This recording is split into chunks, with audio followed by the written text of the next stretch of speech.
rather see you losing. You'll never see me losing. Enough of the code switching. Been here with my soul, been on the ropes. I'm ready to grow, so get to know me. Keep your head up, I want you to grow with me. See this gold on me.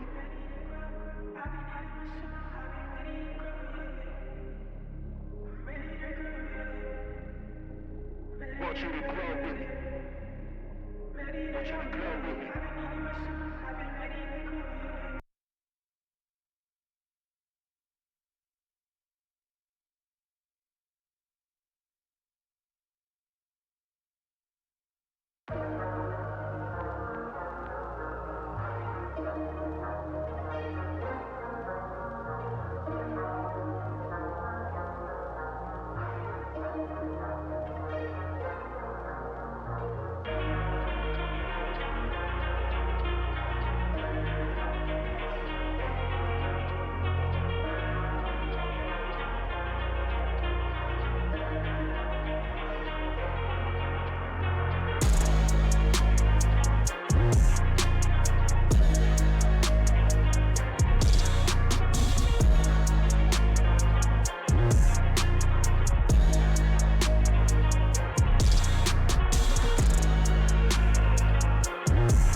Well, welcome back, Smite fans, to our second set of the day here on day one of our SPL playoffs. I'm J-Mac. I got Mifflin joining me here on the desk. Or I guess in this case, I'm joining you since you were already on the desk before, so now I get to join Mifflin. Here's to get ready to jump into our second set. Leviathans and Kings will be the matchup to see who gets to move on to, I believe, play the Oni Warriors. When we get to take a nice look at the bracket there.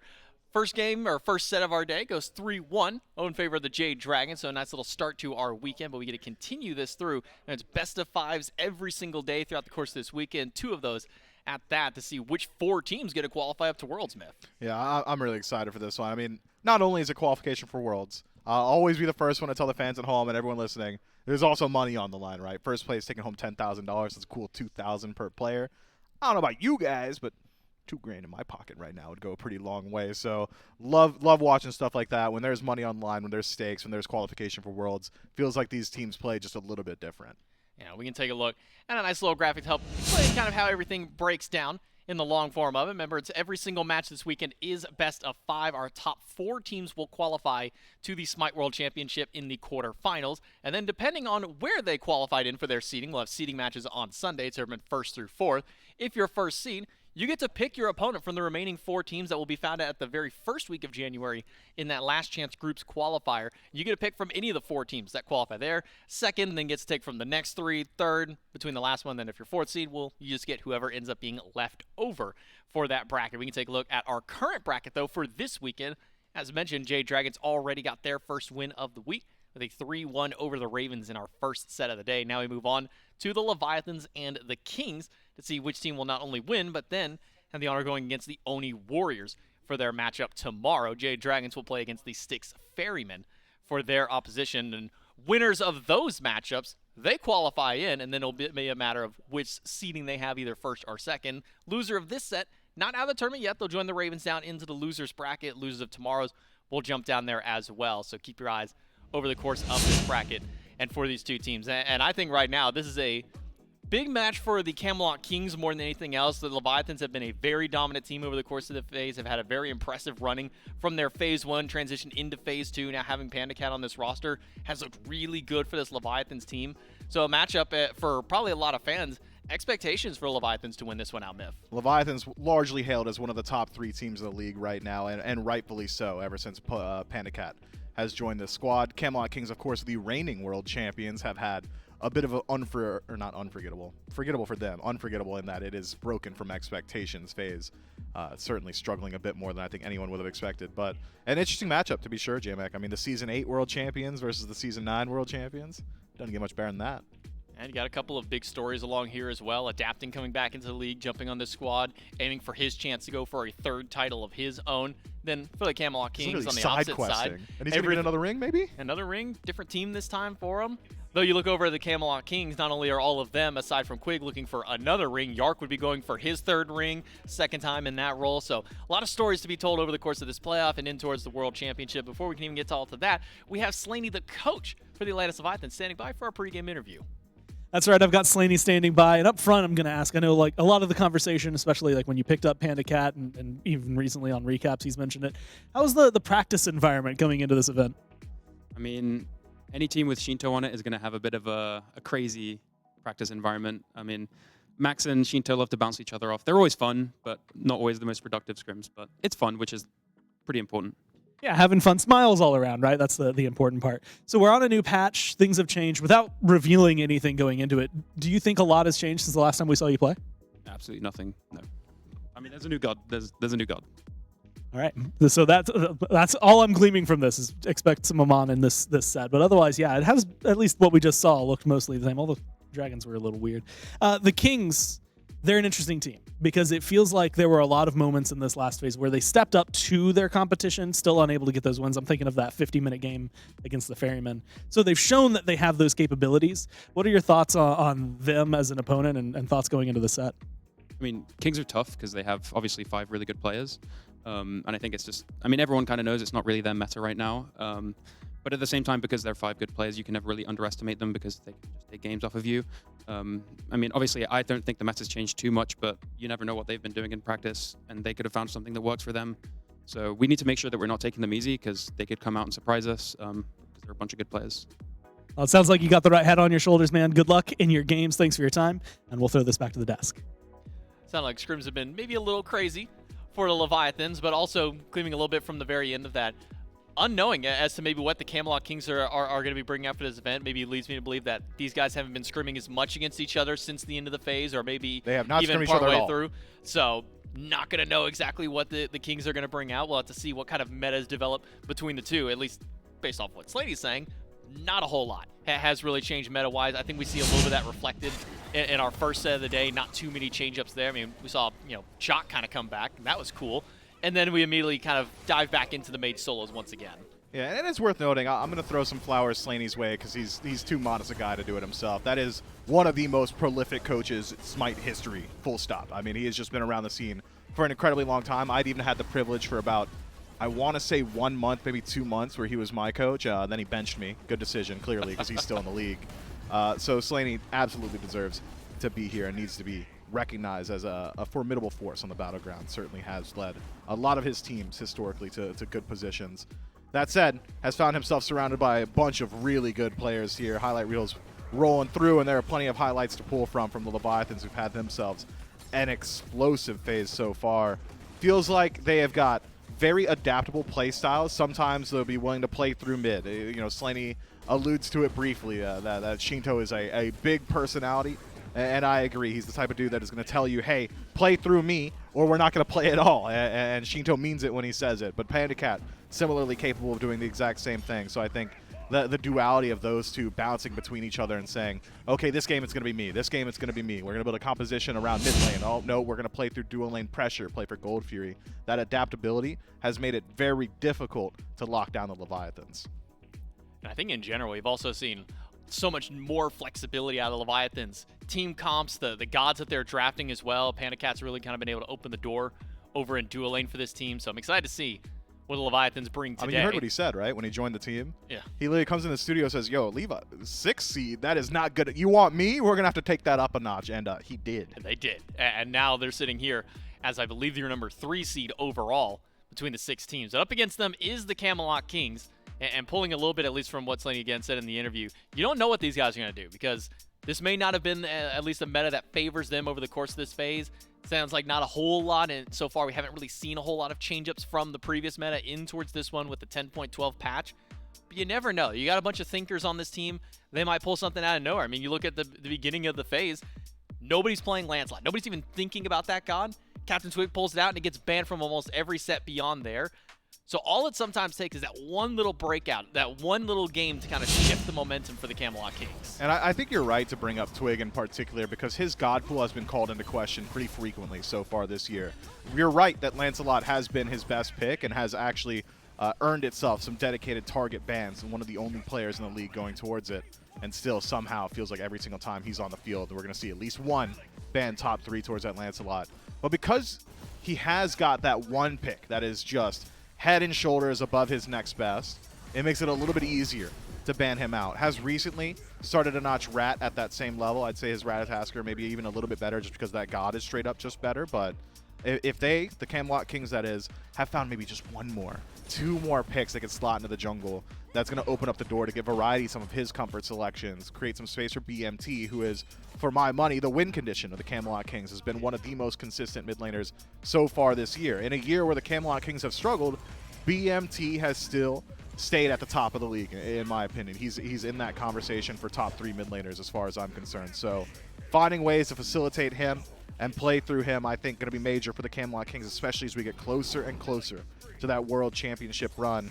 There is difficulty off the field, of course, that has hampered the Camelot Kings. Of course, Twig, recently having a child, has had his attention distracted a bit, has to pay attention to his progeny. Also having their support switched out now, Quig playing for the Camelot Kings, as Genetics has jumped ship, has probably been a bit of a growing pain as well, but it all comes down to play on field day of, and if the Camelot Kings have got it, Slaney said it himself, 5 really good players in that booth.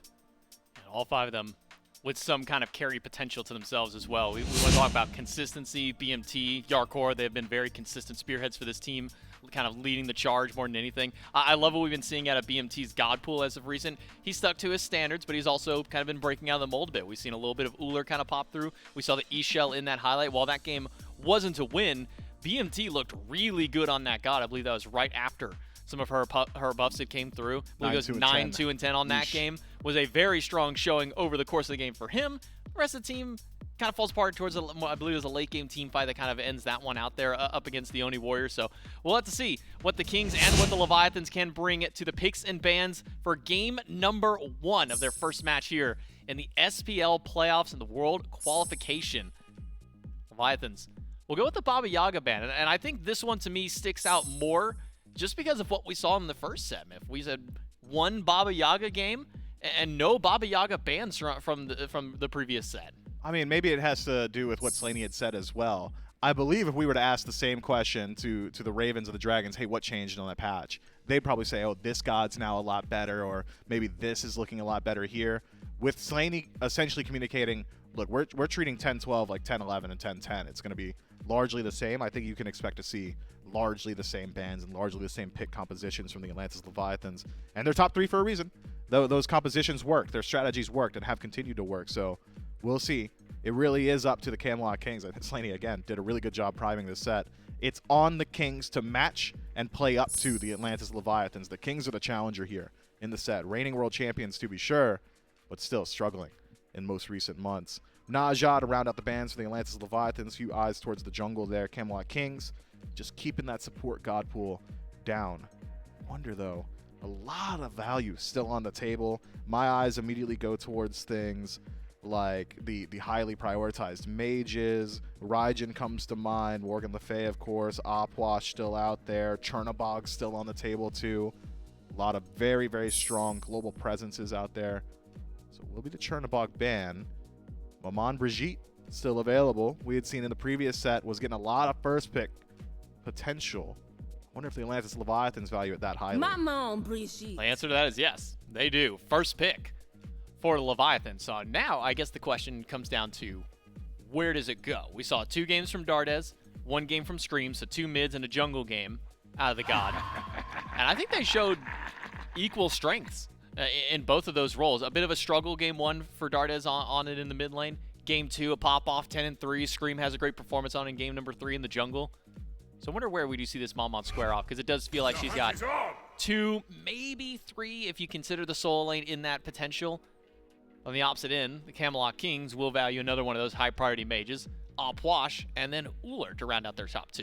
Yeah, I was really expecting the Opwash on her lock-in, considering just how strong that pick had been recently and how much pressure you really want in that dual lane. Instead, it's the Ull lock-in, and it is worth noting we've seen some flexibility from Ull. Yark plays it most recently, but within the last 6 games, Big Man Tings has piloted it the once as well. So, not exactly sure where the Camelot Kings will be allocating that pick. Atlantis Leviathans, on the other hand, also grabbing a good deal of flexibility. We've seen Maman Brigitte in 2 roles now. We've seen Poseidon in 2 or 3 roles so far this year.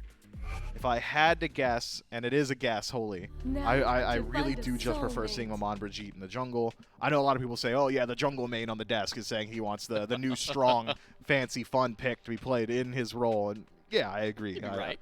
I just think from what we had seen from Dardes in the previous set, and that is the only experience or knowledge we have on how Maman Brigitte plays in the laning phase, could struggle to clear some of those waves. Struggled once that jungler started to show a bit of presence. Did not like those boxing matchups. So I think putting her in the jungle really alleviates a lot of that weakness, and by the time you're 3-slotted, you're just going to have that one-shot potential that makes her so valuable. Poseidon, though, seems to have really raised in the power rankings, hasn't he? Could go over towards that soul lane, and I think that is likely. Could also go mid, Aphrodite, to round out the top 3 for the Camelot Kings, and that's flexibility too, but more often than not, that's your support. Yeah, Quig has really been the one kind of piloting this god for this team. If you were to go to other teams, maybe like the Jade Dragons, you could say probably could be a potential for Dardes, but with the Kings, it really does feel like this Afro has been locked for support. And maybe kind of going on that point about the Poseidon that you brought up, where he's really been rising up, do you think that maybe this is a byproduct of a lot of mages going to soul lane and not a lot of them being super mobile, where if you go in a warrior in that match, you pick up teleport, you rotate across? Poseidon gives you a lot of movement speed to move across these maps. Yeah, Poseidon getting involved in those mid-team fights pretty easily. Doesn't need to go towards the teleport relic. Instead, could just utilize that movement speed. I think it's also got to do with Totem of Skulls. We saw very frequently, hey, I got Kraken, it's a soul lane matchup, I'm not killing my enemy laner. I will be confirming the Totem of Skulls, though, and they grab it pretty consistently. Should be able to pick it up every single time. Only thing that would make that a poor trade is if a jungler shows up and you don't have Kraken to defend yourself. But junglers are not spending a whole lot of time in the soul lane as of recent, because duo is just much higher priority. The defense buff, the Gold Fury, just really does stretch the jungler over towards that duo lane as opposed to soul lane. So if it is going to be Maman Brigitte mid, Poseidon solo, I expect we'll see the Atlantis Leviathans perhaps grab a bridge pick out of the jungle and just have those 2 hyper farm it up till mid to late game. I do see Lancelot and Kukulkan banned by the Leviathans. Camelot Kings take Thor and Sobek away. Maybe wondering if this Maman is going to be going to jungle or not. Just going with a safe ban of adapting Thor by the Camelot Kings. So now, we're going to see if this Uller is going to be going towards mid or ADC potentially with this next pick. Is Opwash going to go mid or solo? Could be answered with this pick as well. We have seen some flexibility in the gods, still more often in the solo lane instead. So there are some other high priority mages that could flex towards both those roles. Morgan Le Fay, notably still up. Raijin as well. Could go for one of these teams, so we'll keep our eyes on the remainder of those. The Camelot Kings start dipping into their bank time a bit to go for this next selection. One pick that Captain Twig has fallen back to multiple times when some of his top ones up and taken away has been this Erlong Shen. It's being hovered by the Camelot Kings. We'd see if that one gets locked in. There'll be a flip, actually. Donzaburo. Haven't seen him at all this year. All throughout Season 10. Not a single pick for this god. Will now be drafted by not necessarily the team I would expect. I would have thought this would have been a Panda Cap pick, but Donza for the Kings. So I think that does now confirm Ul for mid, Opwash over to that soul lane, and it's not going to be Aphrodite jungle. So we got the duo lane now for the Camelot Kings. Danzaburo's most recent changes have made him an incredibly formidable force on the battleground. As far as I'm concerned, he has got maybe just straight up the best boxing potential full stop of any hunters. Previously, it was 20% auto attack mitigation so long as he was standing within the active field of his third ability. That's the one that turns him to a leaf. If he's not a leaf, he's getting now 15% damage mitigation. Not auto attack mitigation, damage mitigation. All sources. So you can tank up minion waves. You can tank up any mage abilities. You got a Kraken coming your way. What if it did 15% less damage because my Aegis is down? That is now an opportunity available to Danzaburo, which makes it very difficult to want to fight him, not even taking into account the haste, which gives him just massive advantage in the boxing matchup against another hunter. So I think that pick, properly valued now, starting to show a bit of presence in the SPL. And then a Wheelish on the other side, a pick that we've seen pretty often from adapting as of recent. And I will continue to say it every time it comes up. That god's really good. That god is really good. More people need to be playing it. The damage output and pressure and control that a Wheelish affords you throughout the first 10 levels of the game it is just ridiculous. You could put me on record for saying that Feather Step might as well be an execute once you hit level 6. It's like a 50% execute, it feels like, if you're utilizing it properly. So much damage on the board here for the Atlantis Leviathans. And that is the bridge pick that I was looking for. It's a very strong team fight composition from the Levi's, but they're going to need to get to that point. A Wheelish is the type of pick that can get you there. Go along with the Wheelish. Baron for wrong use, something we haven't seen very much from him historically. I believe only 6 games played from what I'm seeing here. Only one of those games has been a win. Hasn't had so much success on Baron over the course of his career, but we've been seeing a little bit of Baron kind of pop now to round out the rest of this composition. The Camelot Kings on the opposite side, Mifflin, go for Hebo for Captain Twig. So a very squishy composition across the board. No traditional tanks, no Guardians, no Warriors at all.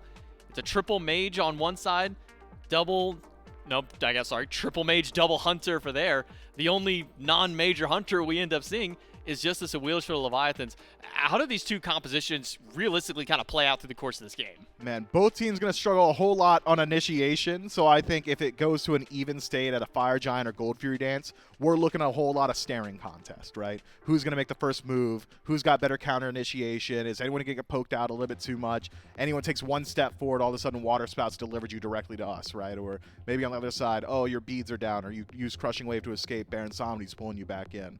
So I think finding the balance point of who's starting the engagement is going to be essentially the decider here between these two squads. I would say, though, looking at early game potential, the Leviathans have got a whole lot more of it. I'm assuming that it's Hebo jungle on the other side. That takes a little bit more time to scale up and could get really, really harassed by no Wheelish.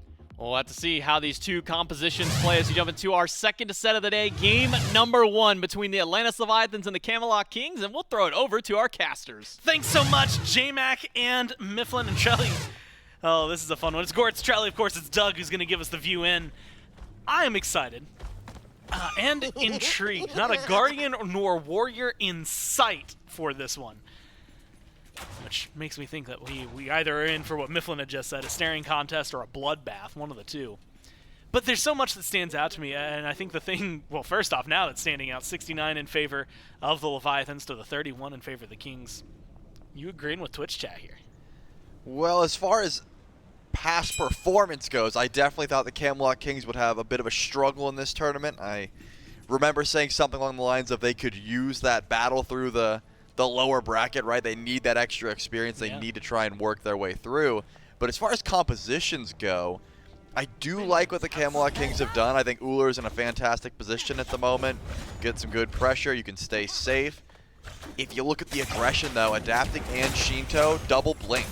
That doesn't tell me hey, we're going to be sitting back playing it safe, right? That tells me at level 2, level 3, right after we clear this wave, maybe during the wave, we're going to be looking for our first blood. If I had to guess, I would say it's on a Captain Twig. That's the target, right? That's a Hebo with Blink.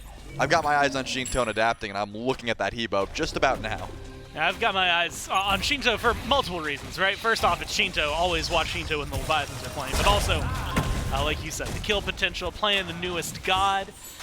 You get so much, I think, that's going in. Although, a couple of shots go straight. Good axe from BMT. And I think you can see that the poke is not something easy to mess with. The range, specifically, from the Kings in this mid duo seems to be something they might struggle with. But I'm not too worried about the health bar. Yeah, there's definitely some propensities to worry over here. As they get aggressive. It's going to be on Twig. Like you said, whether that's where they get aggressive or, at this point, who's the aggressor? Instead, they're going to back away. I'm also really intrigued by this duo lane. It feels, admittedly, this is wild to say, both of them feel very, like, Dragons-esque, but from last year, right? Where it's like, okay, you've got Afro, Danza, I could have seen PBM and Panda Cat running that together. And then you've got Baron, Hashi, which I also could see PBM and Panda Cat running together. And only one of those guys is actually in this game, and that's Panda Cat. Adapting, though, going to go in on Variety. Forces the beads early, a little bit of extra damage. Variety with an interesting juke, walks right into the knock-up, and it's an easy cleanup from there. Adapting, first blood. Yeah, he had to make a choice, right? You either beats Feather Step or you beats the knock-up. Hopefully, you don't have to beat the knock-up if you can turn around in time, but Variety couldn't make that decision, runs back to try and juke, and just cannot find it. And this happens so much where you gotta know. Adapting his call, hey, he's going right. Variety has overwhelming pressure over on the right side of the map. He is winning lane. He almost solos fine, okay. But if you're that far up, and you're a squishy outwash, Wheelix is gonna come over and easily make quick work of you. Something that's being highlighted here, and it was another reason that I didn't think Maman Brigitte was going to be that good of a mid laner. Her clear is not great. I mean, this is a jungle clear through and through. Her mid lane clear, non-existent. Shinto is losing the fight between the wave. Like, Tiggs isn't even hitting that many abilities. It's just minions that are damaging him down. It keeps things interesting. Adapting's going for a little fight against Twig, although the damage might be going against him. Knockup's going to be good, but you need a little more now that Variety has joined around. Leap from Suku, going to get some distance, but no, turns in, tries to get the auto once the Feather Step, can't find it. Instead, Twig turns that kill around to the jungle. Fine, okay. Stays aggressive, though, at least looking for the steal. He's going to find a little bit of poke, won't find the buff. Will maintain his life, which is the important part. Well, that was a very clutch rotation there from Variety. Goes to help out his jungler, and needly so, right? I think Adapting definitely wins that 1v1 if he's left to keep going, get his cooldowns back up, but because the outwash comes in, Adapting couldn't quite close gap to get that last Feather Step off, and ends up going down and giving the return kill after a nice blink from Captain Twig. Now we're sitting at 1-1. Of course, first blood a little bit more valuable. Adapting hits level 5 first, but a Hebo at level 5 can be very scary as well. Yeah, it's been a while since we've seen the Hebo around, but oh no, Variety, not again.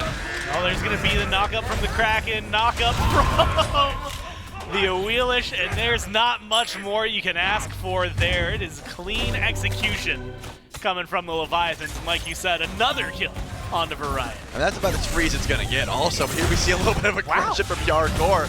Does get the mounted archery off of Panda Cat. Doesn't seem like there's any kill potential unless Wrong You wants to go in for the ult, but even that, not a lot of damage unless Captain Twig wants to get involved. They're throwing some poke out there. Twig is just he around the gonna corner. go in? Health bar, and that's going to be the dash from Panda Cat. He wants the kills. Now Twig is here. What's he going to be able to do? Ult knocks on 2, gets some low damage, just a little shy from the Kings, just a little shy from the Leviathans. The duo lanes, they walk back limping, but they're still alive, and they make it out of that fight. Wow, I mean, you could tell duo lane was going in. They were getting aggressive, and Twig's like, not yet.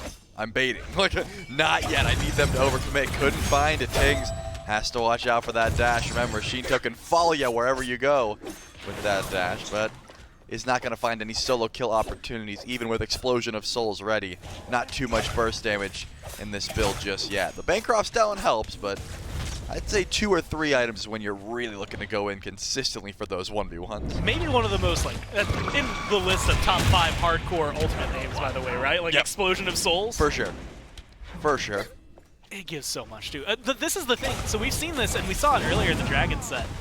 Like, this is not anything that happens with Shinto, unless he's getting a kill, it's not unexpected, right? Is Right. he getting pressured? Yeah, okay. He is a little bit ahead, but that's maybe Shinto farm outdoing the fact that he is getting outpaced, or at least outcleared in lane by BMT. Adapting wants to try and make up for some of that, get some damage onto BMT. Has Shinto coming up behind him. Ooh. What kind of aggression can they find? The answer seems to be none. Explosion of no souls. Variety you gotta hit those to get the explosion of souls. I mean, you can tell, right? You get the beads early on Tings. He's gonna jump out. We get to pull him back in. That's a kill. Ting says, "I'm gonna just run. Like, I'm not gonna jump out. I'm not gonna give you that gravity surge." So Shinto says, "Stand back. I got him. Once I throw this on the ground, we'll get our knockup. We'll get the pull."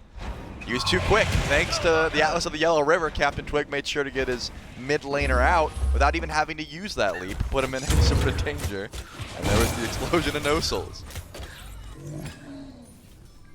He stepped up for the free throw, and then it just bounced right off the rim. And, like, full confidence.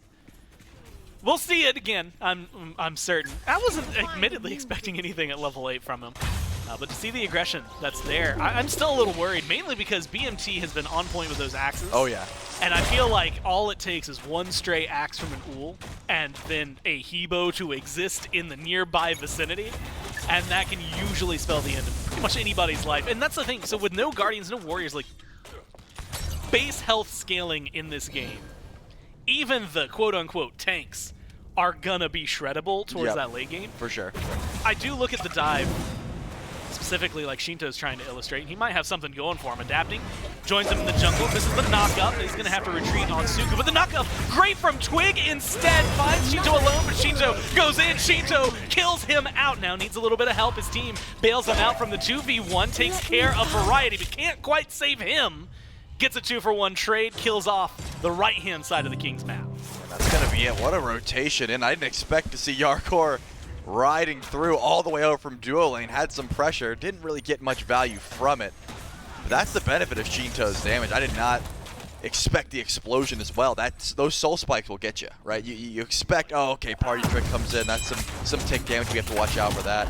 Oh, the illusion comes in, you can, jump inside me, I can't do damage, but eventually I'll be able to kill him, right? No, that explosion damage does a little bit too much if you're not prepared for it, and Captain Twig feels the wrath there.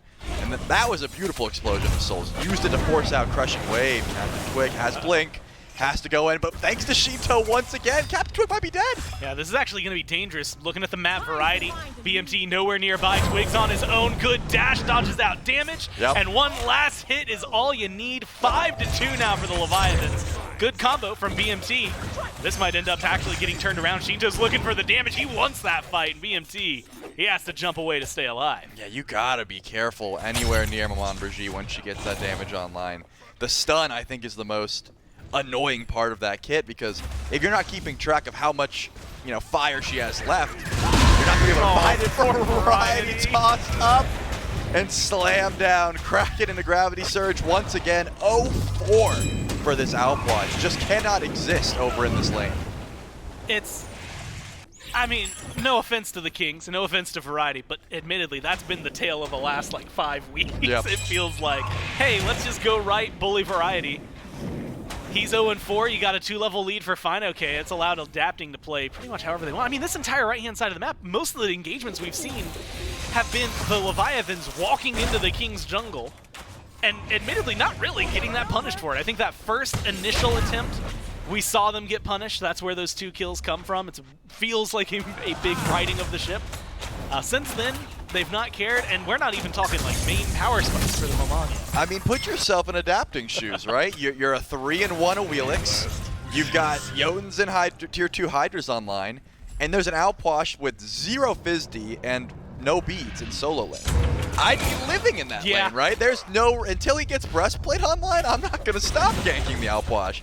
Because where's the defense? It doesn't exist. Shinto, Explosion of Souls actually does force out the Crushing Wave, and I think Twig was right to do so. Well, Quig pulled in, stunned out, forced to use the Undying Love.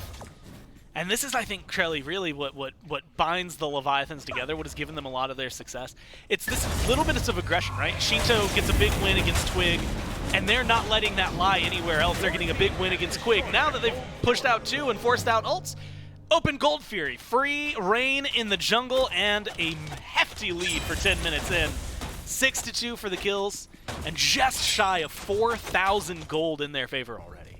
Yeah, and it doesn't seem like they're going to stop anytime soon. You know, you called it early on. This is either going to be a snooze fest or a bloodbath. It was looking like a bloodbath from the double blink, and the Leviathans have kept that aggression up, right?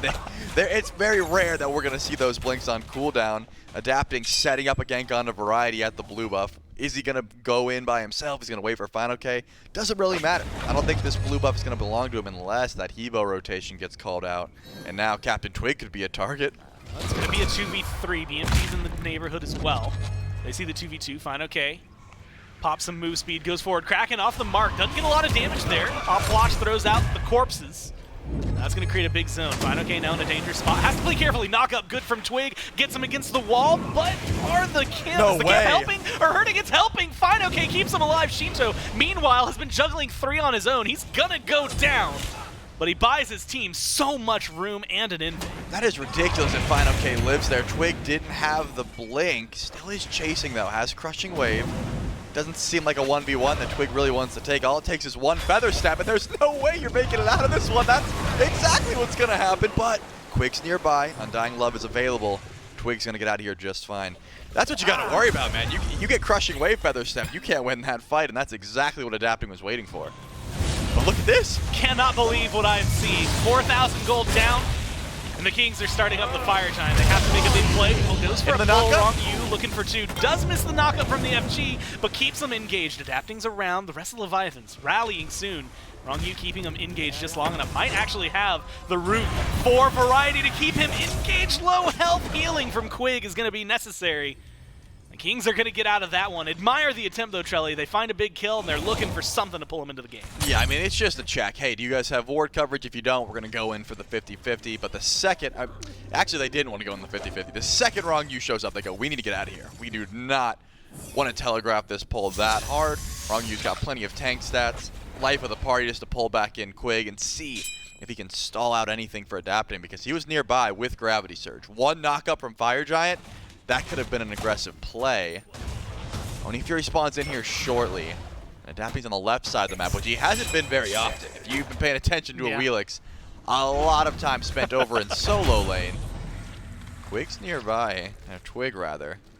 Doesn't seem like he's going to be able to find anything. That level 12 is big for a Hebo. I mean, you've got Doom Orb and Enchanted Spear. Not the most damage in the world. You'd like to get a Beads, you'd like to get a full item online. Whereas Adapting, I assume he's working, almost on item number 3. Just got a lot more gold in his pocket, a lot more farm to his name. Yeah. Not a 1v1 you want to take. Especially, I mean, even now, you know, with, well, I would say a full item ahead, right? The tier 3 plus another tier 2.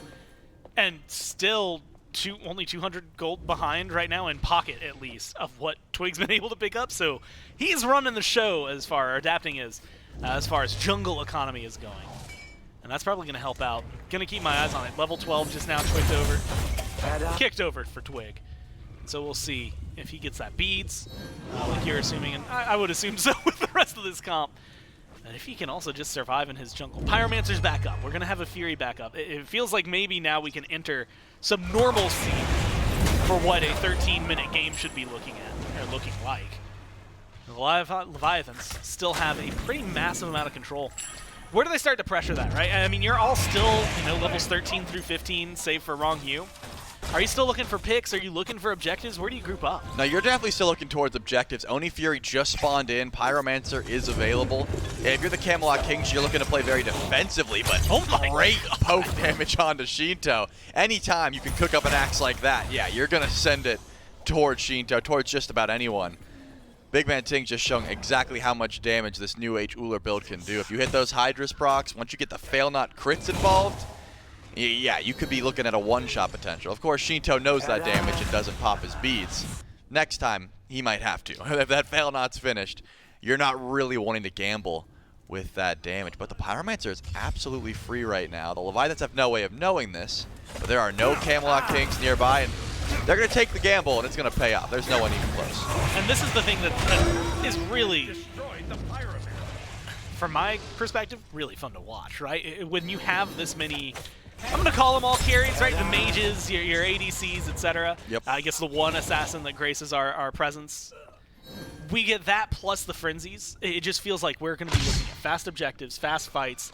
If it's either over in the blink of an eye or we're watching a staring contest. As far as I'm concerned, they are 3 assassins in this game. Hebo and Maman Brigitte definitely count. They are magical assassins, but the playstyle remains the same. Fire Giant started up, and all the Camelot Kings are here. And they're going to spot it out. Leviathan's got everybody as well. The full 5-on-5. MG still going. No one's dropping it here. The fight's on, and the Kings are going to walk in and take that away, and they're going to take Wrong Use Life along with it. Twig trades it out 1-for-1, and now the aggression is there. Jump in from Adapting. He's looking for the cleanup kills. Call him the janitor as he comes in. 3 on the Kings. Wiped out. Yeah, Variety trying to run away here. Does he have the damage? No, Panda Cat gonna pick that one up. All but Big Man Tings fall with the Fire Giant buff. You got it on 1.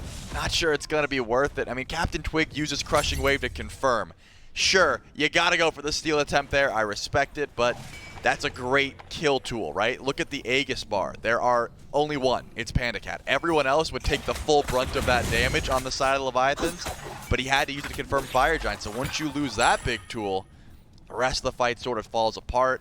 Adapting was always in the right place, and of course, the damage chase down potential that the Leviathans have with all their sustain. Look at this though, Tings. Does he even have mana for a full combo? I mean, he maybe has an Axe 1-3, and that's about it. Let's see if that can one-shot. Shinto just beats just in case he was worried about the damage, so hey, miss an axe, get beats. I'd say that's worth. Especially, I mean, I give Shinto some credit. BMT has not missed many up to this point. That one was pretty wide, though. And unfortunately for Shinto, he's not going to have that. Fortunately for Shinto, it doesn't seem like his team really cares about being expensive.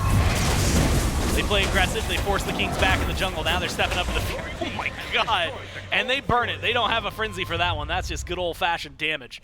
They bring themselves up 5,300 gold, 5,700 experience, 6 kills in the lead. We might be calling that 7 in just a second. Fine, okay, cleans up 1. Wrong you.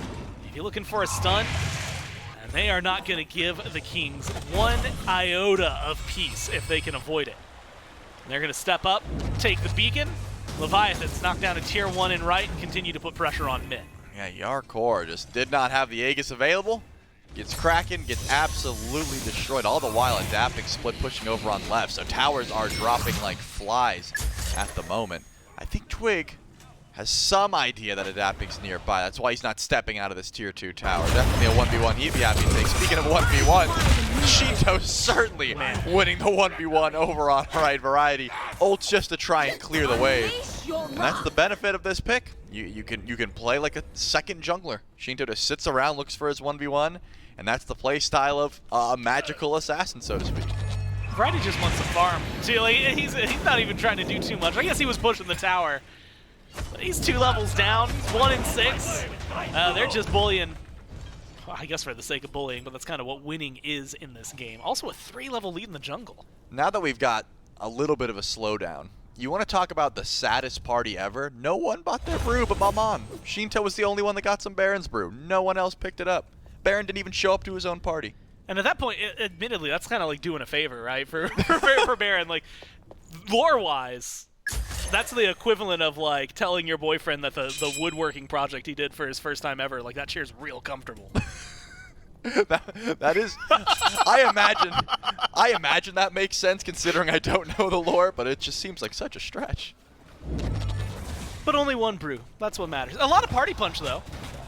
I guess that makes sense. Maybe so you're battling balance somewhere. Yeah, it's a different kind of party at that point. Still 3 tier 2 towers to go. This was 8,000 gold. It's a very slow Fire Giant because you remember, Tings is the one who has it. Yeah. No one on the Leviathans do. They still knock down those tier 1 towers, but they didn't want to overcommit. They didn't want to step into the tier 2 because they don't have that Fire Giant buff. They don't have the increased damage, the regen. I mean, Tings is like, hey man, I'm 2-0. I've got Fire Giant, red buff. I'm feeling kind of good. Like all things considered, it could be worse. This next Fire Giant is going to be interesting. Also a close call. I think if Twig gets caught out, if Adapting sees him backing there in the jungle, I anticipate bad things are about to happen. Hardcore is going to get out of there. It seems like the Kings are in a good spot for their retreats. Relics are in a good spot going into a fight. But Trelly, it really is, you know, just economic right now. His gold leads through and through in favor of the Leviathans. There's so many power spikes over there. So if you're looking at it, I'm surprised we're having this, you know, essentially it was going to be a 20-minute, 21-minute Fire Giant fight. But can the Kings afford to step up to it, or are they going to have to play back, play defensive? I mean, I think you send Yarkor over to left lane. He doesn't contest this Fire Giant. I think you send Twig to do the same play, blink in and go for a steal because his life, unfortunately, is not worth much. A level 16, 1 and 3 Hebo with 3 items.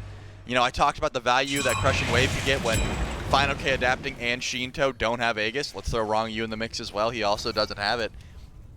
It's just not worth it at this point. The damage is not going to get value, so that's not the call, though. Camelot, okay, now they're deciding. It's a little bit too late at this point, but they are going to run over the left lane and try and grab some farm. Yeah, I think you just send everyone over to left lane. Grab a gold fairy, push a tier 1 tower, get as much gold as you can. It seemed a bit indecisive, though, right? Why is Yarkor in mid lane at that point? Unless they said, can we fight this? Can we go in for a steal? At this point, you're not even going to be able to get too much farm. But Camelot Kings are going to group up over and right and try and defend this tier 2 tower all the while.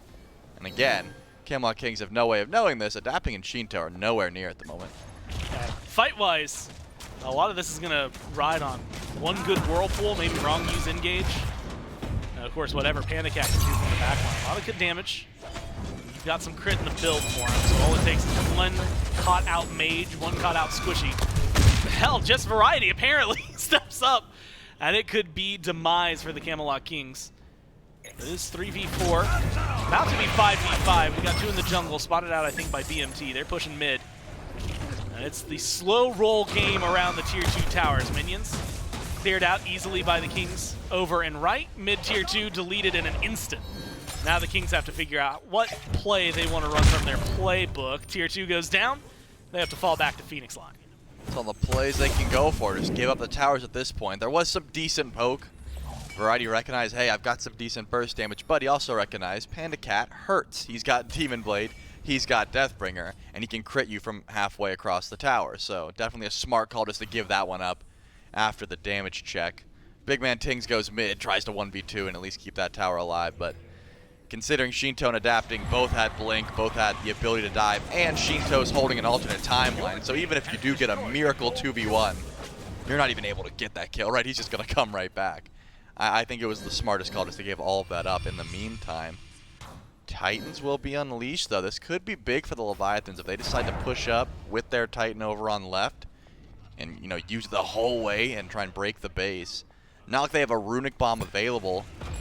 And if you think about it, their range damage isn't the best either. But they still should be able to get some decent poke towards the Phoenix. They aren't grabbing it, though. They have not set up for that beacon. In fact, they're leaving it for a reason. Maybe they just want to push a little bit later on. Do you think, are they waiting to push for the Titan, or are they thinking that they could maybe end the game and they don't want to deal with that Titan running down left lane as of right now, just to make sure that they're in the right spot for it? I assume they're gearing up for one big push where they can end off that Titan call, and they don't feel like they're ready for it just yet. Maybe some upgraded starter items. Panda Cat just got his online. Typhon's Fang picked up her final case. So there are some big power spikes coming through, but Fire Giant runs out in a minute. So either A, they're going to push in right now, grab the beacon and go, or B, they're waiting for one more Fire Giant attempt, then they grab the beacon, and then they go in for the all-in. Right now, if they spawn them in, the Titans are on the left. If they take this tower, that's going to shift it up. Looks like it'd be mid. And so it's definitely going to change a small dynamic of that piece of the game, especially with Variety pushing over and right. Tier 2, oh my god, just gone. BMT might follow. Good knock up from Adapting. Goodbye. Leap. And like you said, goodbye to BMT. Now a 4v5 base defense. The Kings looking down the barrel of an aggressive Leviathans.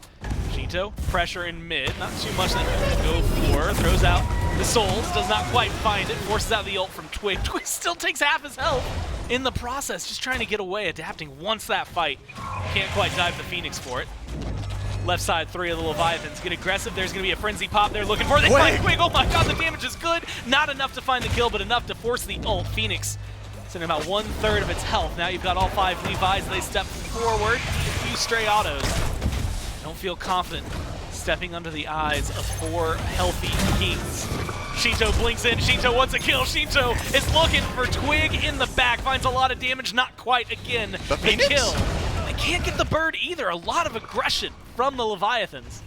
And not a lot of payoff. Wow, I mean, that is about as good of a start as you could ask. The 2-0 Ullr, the beacon of hope there for the Camelot Kings, gets just destroyed in mid lane by adapting, pulls the beads, gets the knockup. He doesn't even have the chance to jump away because gravity pull is still available. That gravity surge would have just yoinked him back, so Kings has to accept death willingly.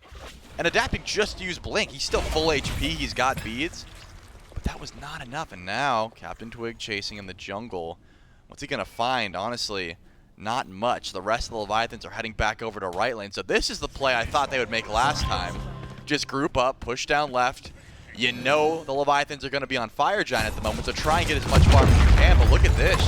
Shinto adapting and Wrong You. They're not over at Fire Giant. They're looking for an ambush. All the while Fine is doing Fire Giant with Panda Cat. They're going to try and chase this one down. Yeah, they step over a ward, adapting. Would have needed to jump over the wall. Their blinks weren't there. Also turns out you just straight up don't need 3 members of your team to get the FG when you've got crit. That's exactly what Panda Cat and Fine are able to do, plus maintains the Kraken. Now they're going to cap this beacon. We're going to be sending the Titans straight down mid. That's going to give the Leviathan something to push with. Fire Giant strong on all 5. Trelly. 3 speed buffs as well, considering they've invaded and stolen away 1 from the King. So you've got it everywhere you'd want it. And the pressure is on the Kings. We'll go ahead and call it 15,000 gold down. 13-4. The situation's getting dire. It definitely is. They were able to defend once, though. Can they do it again with a Titan running them down, no less? I mean, Variety has some great tools to keep the minions out, right? You drop empty the crypts, that is good enough to stop one engage. The issue is that the Leviathans have so many tools as well now. They've got the Titan on their side. They have the ability to split push. No beads on Twig for 37 seconds. That should be able to be stalled out. I don't imagine the Leviathans gear up for a siege just yet. But the biggest issue is who's going to be shredding through this Titan. You've got Big Man Tings, you've got Yarkor, double ADCs online. Those beads are just so impactful. We've seen adapting be on point with this Awilix. Nobody wants to get pulled back in. This Chaos Titan shouldn't be too much work for the Leviathans. And it won't be. And this is where King's defense, maybe just defensive strategy, is going to come in handy. Having a couple of mages, having a Newell is going to be helpful. Jelly, they're not going to have much else outside of that. The line of scrimmage is right in their Phoenix line, and everything in the jungle, it might as well just belong to the Leviathans. Now they get the reset. They get to breathe. 2 minutes. You've got 1 bomb in pocket. Is this a spot where the Leviathans can feel confident going for a Phoenix? Seems like they're focused on left. I mean, you'd think so, but they just sent the Titan in essentially to die all the while. I think Final K is cracking Variety for fun. Variety's obviously going to heal that back up. Don't really see why that happened. Because Final K never has the damage to 100-0 anyone anymore. He's more tanky than anything, and there wasn't any follow-up either. Maybe just trying to find a bead, a relic, doesn't end up happening, and now you don't have your Kraken for your siege, and the Titan's been dealt with. I think the Camelot King should feel pretty confident about defending this. Well, they're holding on right now. You've got Fine OK stepping forward. Again, a lot of auto attackers here. A couple of stray shots from Panda Cat. Got Variety low, but Twig's healing. It's done a lot for them. Defense holding up true right now. BMG able to hit him from far away. Doesn't seem to be too worried about it. Phoenix, left side, half health. Mid is getting looked at by adapting. Shinto's kind of hovering in between the 2 lanes, unsure where to go. And that uncertainty is really coming true in the actual objective siege. 15,000 gold, and yet not able to crack the base open just yet. Kraken's going to be coming back up, though. Could open up an opportunity. Shinto dodges out on BMT's abilities. Maybe it's the opening there. It's going to be Wrong You up into the coffin. Pulls in Quig for a stun. Whirlpool's there. Forces out the ult. Kraken just after some damage is there, but not enough to get the kill. And Quig walks out of this one. Healing still going to be available for the Camelot Kings as they maintain their Phoenix line. They've got the healing. Quig is going to be able to heal back up slowly but surely. Only 25 seconds left on this Fire Giant Leviathans. They've got half of Phoenix to try and cook through here, but it has been so slow. No real burst, just trickle-down damage from Panda Cat. Remember, Shinto's got the blink, he's got alternate timeline, but Variety just keeps peppering damage in. Nothing you can do about it. Minions here, and they pop as much as they can. They want to go out, but Variety drops the ult to clear the wave, and the Fire Giant disappears without much pomp or circumstance. The Leviathans have to back away, Jolly, it's not going to be empty-handed. They can strip the entirety of the jungle, including a Fury that's about to come up. But that goes to show, aggressive and as ahead as this comp is, Seejing's going to struggle. I gotta see something. Yeah, Quick still has not stacked up. I believe the Sturdies do. He's had to hit just 8 instances of CC. That's all he's been able to hit so far this game. It's been very defensive. I watched him hit a kiss and saw it go up. I'm like, you're about to sell that item before it's even evolved at this point. You're not going to be getting the benefits. But the real issue from that is there's not much CC on the side of the Camelot Kings. It's going to be axes from Big Man Tings and knockups from Quig. That's about it, right? You can say Quig's got the CC, but he's only hit 8 kisses this whole game, like aggressively. This has been, hey, I'm going to undying love for my team. I'm going to provide that movement. I'm going to provide that healing. But the hard CC, the ability to stop the Leviathans from their push, it's just variety. It's damage. That has essentially been it. And Levi's got to be careful. We're at that point of the game. These death timers can get kind of long, and they've got an aggressive comp on the Kings. It is not light damage coming out from them. One misstep could cost you your entire lead, and if they can knock down a tier 2 for the Kings, it could cost you the game. Fire Giants up and enhanced. Pyromancer's being looked at as well. Rongyu's been the initiator, looking for a lot of those pulls. It's that, or maybe the Whirlpool. All 5 Kings are in mid, all 5 Kings are retreating, and they are spotted by every single one of the Leviathans, so that's going to give pit advantage over to Levi's. They're on the cusp of the fight. Leviathans start at the Fire Giants, getting low, cracking a little early, but they still manage to secure it. Now they got to get rid of the fight afterward. A lot of damage is good onto BMT, adapting, waiting for the lead, tries to go in, finds exactly what he needs. It's the jungler on the Kings who falls first, followed immediately by his solo laner. The chase is now on. Leviathans smell blood in the water, and they have the FG to back them up. Split up, mid and right. Phoenix Siege is going to start up again, but you don't have the strengths that you had here if you were the Kings just a few seconds ago. Big Man Tings is returning a lot of damage, but there's just 5 bodies on the side of the Leviathans. You can't damage down everyone. Finally, the base is broken. 1 Phoenix down, adapting. Takes a little bit of poke, but so much more is returned to Tings. He's got to go back to base. Right side Phoenix, mid Phoenix, all gone in a flash. Titan seems to be the next target. Rongu leads the way. Not a lot of ults to work with if you're the Leviathans. Adapting, went to left side Phoenix. They don't have him to dive, but they've got more than enough to get the job done. Strike 1, and the Leviathans find themselves the first win of this set. I mean, not a bad end to the game, Gore. They played this very safe, but 15-4, 15,000 gold lead. You got to think the Leviathans should have been able to end that one a bit sooner, considering how dominant they were across the map. I didn't see anyone with a lead. I mean, Big Man Tings was about even for a bit, and that was about it. Everyone else was playing from such a deficit. Captain Twig, a full level down at times because he was lacking so much farm. But this game still goes to 32 minutes. I mean, their defense was solid. It was just the engage that the Kings were just lacking. Even on a god that, or going against a god that should not be finding a whole lot in that lane as well. Yep. I feel like Variety got a little bullied. Unfortunately for Twig, that also meant he got a little bullied. I mean, we saw countless times the first 10 minutes, 3 of the Leviathans were just in the right side jungle of the Kings, and they didn't feel any pressure. So like you said, they maybe get away with murder early on, and that just translates into a relatively snowbally game for them. Still takes them over 30 minutes to break the base, but they get it done. They're up 1-0. We'll see if they can continue that streak or if the Kings have something else to offer us right after this quick break.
Gotta get the cake.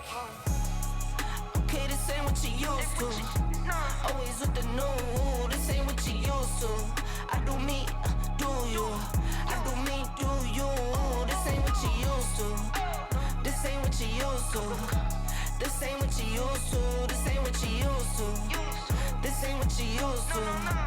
This ain't what you used to. This ain't what you. No, this ain't what you used to.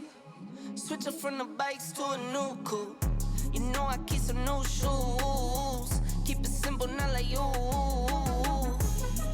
All night, get right.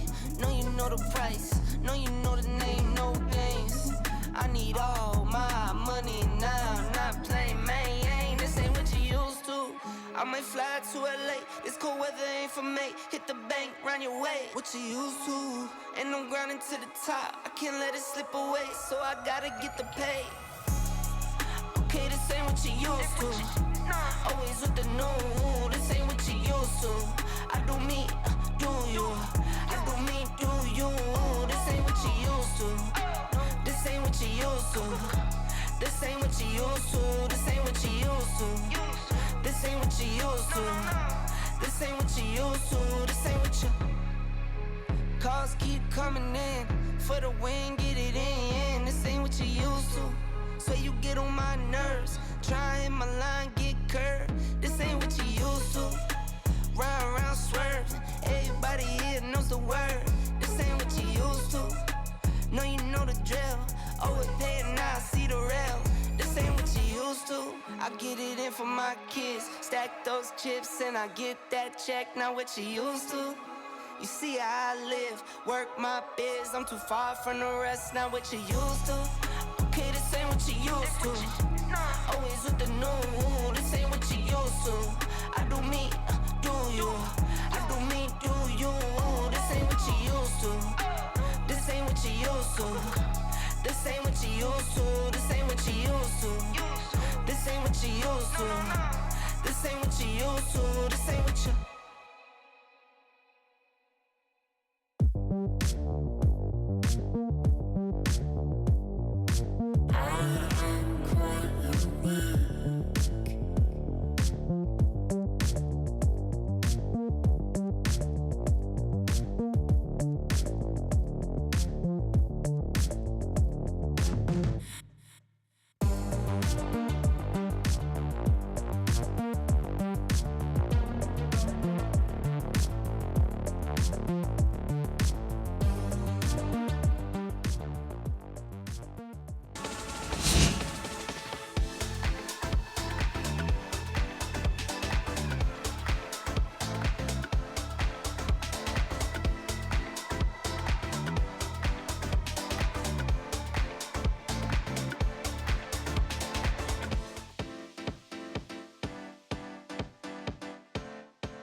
That's right. If you go over to youtube.com/SmitePro today, you can catch up on all the behind-the-scenes content. And even if you miss out on some of our content days that we've had with our pros, when we bring the teams or the individual roles in for all kinds of stuff, you can check out all of that there. Again, on youtube.com/SmitePro. We got tier lists, team check-ins, role queues, waiting rooms that we do every single week in between all of this stuff, and then our daily recaps we've also been uploading at the end of each and every one of our days here for SPL content. So make sure you go check all that again on youtube.com/SmitePro. If you miss any of the games, you can also go to youtube.com/SmiteVod, just as an extra little shout there. So make sure you go and check out those two channels.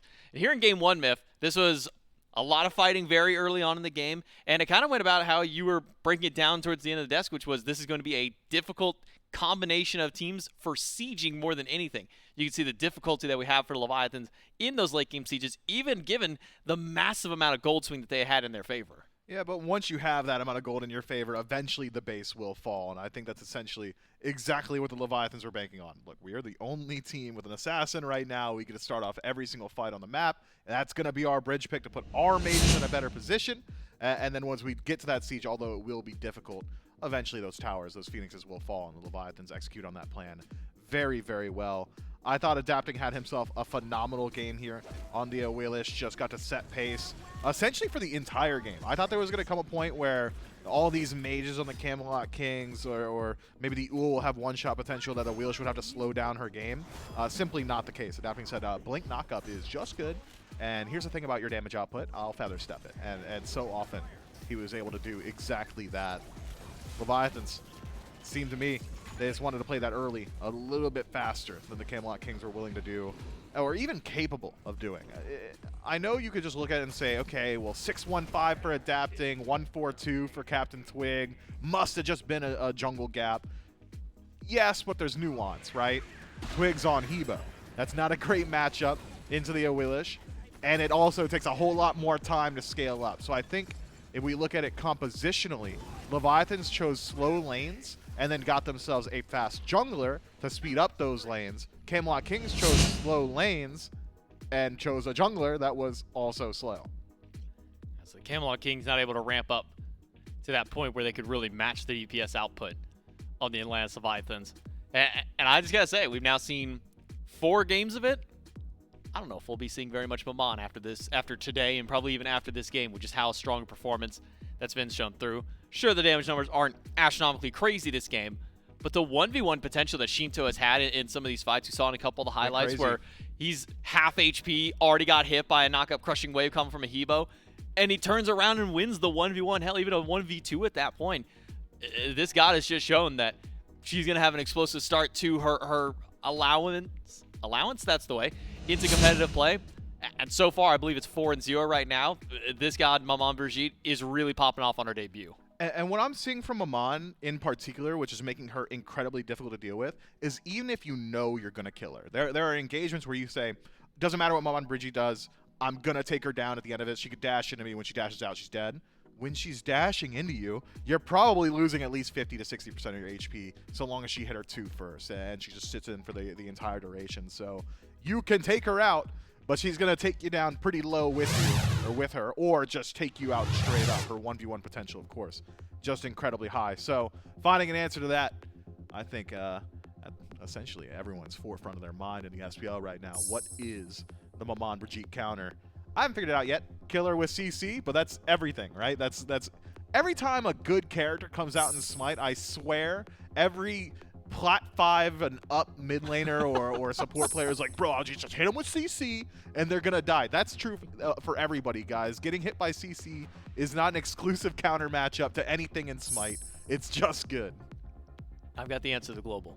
Globals. Globals got to be globals. Yeah, she jumps into a global god, then you go to your fountain and she dies there. That's my simple. God. We figured it out. You bring her to the enemy team with a global. That's it. We found the counter. You've done it. We haven't seen an execution just yet. I'm only saying that because I've seen some pretty funny clips of Maman's dashing into like Apollo's or something like that, and then Apollo says, cool, I've got enough mana, you're coming back to fountain with me. Maybe that's the one true Maman counter. We'll see though. If Maman even makes it through another game, Leviathans, I have to see if they ban this one out. It is Baba Yaga Athena so far for the Leviathans. Chernobog, Opwatch, and Yamoja on the opposite side for the Camelot Kings, and it will be a Maman ban from the Leviathans. Worried about giving that one over to the Camelot Kings, so they take that one off the table. A lot of value still on the board here. Decision between Raijin, Poseidon. Okay, it's Poseidon. Okay, I only said Poseidon because he showed up on the screen, and my brain was like, I need to talk about what's on the screen. I would have never predicted Poseidon in that top slot. Thought for certain we'd be seeing the standards instead. The Camelot Kings straight away grab themselves a rising pick in the Poseidon. Forces out Aegis's, controls objectives very well, has really, really good objective burn potential and secure, and some flexibility in rolls. The Camelot King's not going to show too much of their hand here, and maybe it's an answer of there is so much on the table that are all very powerful that you don't necessarily need to grab one just yet. Go ahead and allow the Leviathans choice on board. Levi's grab the rat pick early on. Flexibility again with both of those selections, Raijin mid or solo, rat solo or jungle. So hard to say, but I think probably just looking at Adapting's pick there. Not even be impressed to say maybe even Shinto's pick for Leviathans. He's very loved good this on that pick. pick. I remember jumping in Season 8 whenever I jumped onto the team, and immediately I'm sitting there going, man, Shinto Raijin is pretty good. I think he went on like a 23 or 24 game win streak, something like that on this god, so wouldn't be surprised that went his way, though still, as mentioned, could flex over if you want to give it to Final K in the solo lane. Camelot Kings go with an old school combo, Naja Kukulkan for the Kings, and not just old school in the combo itself, but also this is something that Twig and BMT as a combo have been playing. Very vintage combo there for the Camelot Kings. A major part of their game plan during their Season 9 Worlds run as well, so plenty of experience on this pick. Has revealed exactly where that Poseidon is going, though. We are looking at the solo laner variety, going to be piloting the God of the Ocean. Imagine we see a good deal of Kraken on Totem, because you're really not dealing with that Raijin too consistently. I mean, so often in that matchup, you'll see Kraken dropped on Raijin. Raijin instant channels his ultimate, says, I'm not getting CC'd, and then either walks out or just tries to take the DPS battle immediately afterward. Pressure lock-in for the Atlantis Leviathans on her in that third slot.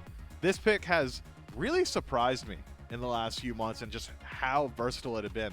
I remember it was Vaporish Coast, one of the first ones that was really just going towards it super consistently. I said, yeah, I mean, it's a good pick. It's got great boxing potential. It helps out on objective burn, especially throughout the early game. It gives you a lot of kill pressure and chase down potential with Desert Fury, but it's a Vaporish Coast special, and that is just not true anymore. It's the entirety of the league. Every hunter essentially on check. Do you have it on her? If no, you are sacrificing pressure in lane. Leviathans answer it with a yes and get themselves a lane that they can play through pretty consistently now. You can now put the Raijin over in the solo lane and say, all right, you're alone on your island, farm up. You're not going to need help. I'm going to go play where our pressure is, and that's the duo. And if we win out on it, Gold Fury is going to be right around the corner.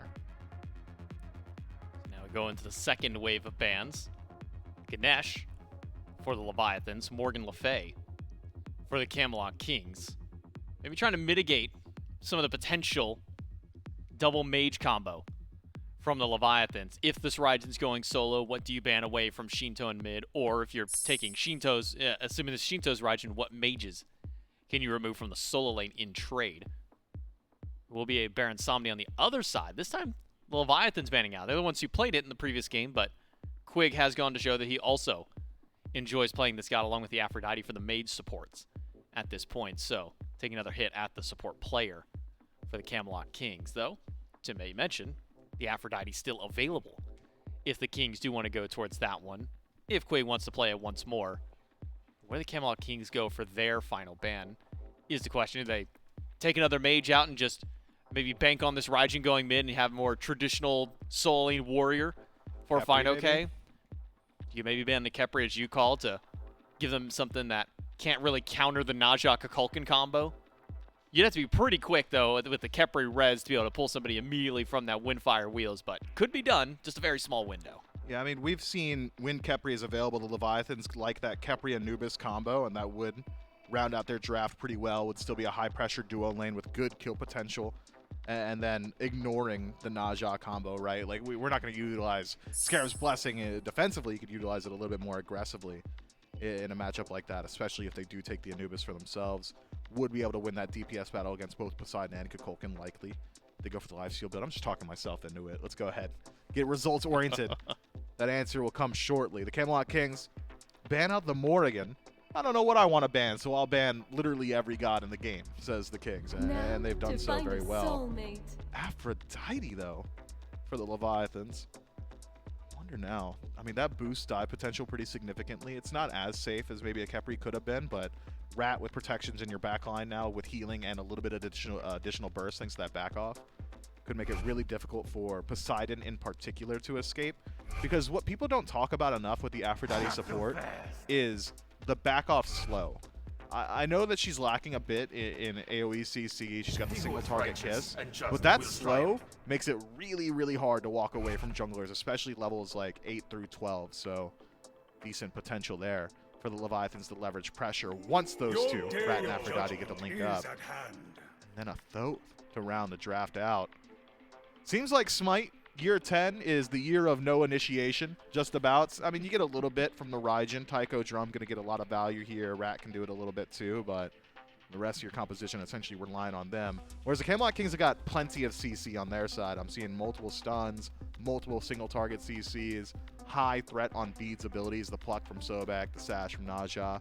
I like both these comps a lot, but it feels like this is a composition that could run into the same issues for the Camelot Kings as they ran into in Game 1, which is they might just be outpaced on map. I'm really concerned about the amount of pressure the Leviathans are going to have in the duo lane, and then anytime King Kenneth locks in just about anything, it feels like, I'm already concerned about it. But Rat, it's pretty high up on the tier list.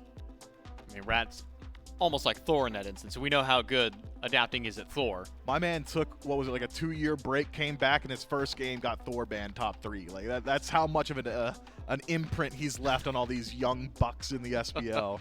And now he's potentially going to do the same thing with Ratatosker this game. We'll see if he can live up to that same legacy along with this composition. But now we do get a little bit of a front line, at least of the Camelot Kings, as mentioned, the Sobek. But we always talk about the double-edged sword that is Sobek. You go in for a pluck, pull somebody back, that's great CC, that's great initiation. But if they've got beads, or if you miss that pluck, it's not a particularly good time for the Sobek. So if the Sobek does miss that pluck, is there enough surrounding the Sobek to try and bail him out of that tight situation? It depends. Did Spirit of the Nine Winds also rip through?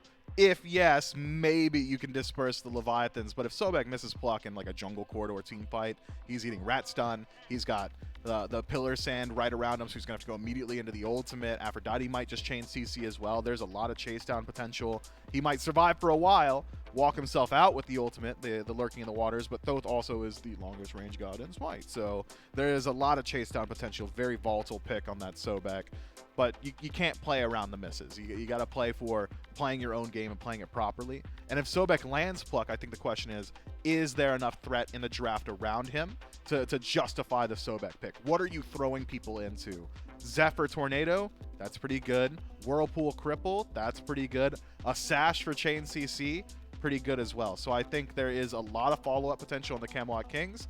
Maybe enough to justify the Sobek? Hard to say up against the Aphrodite.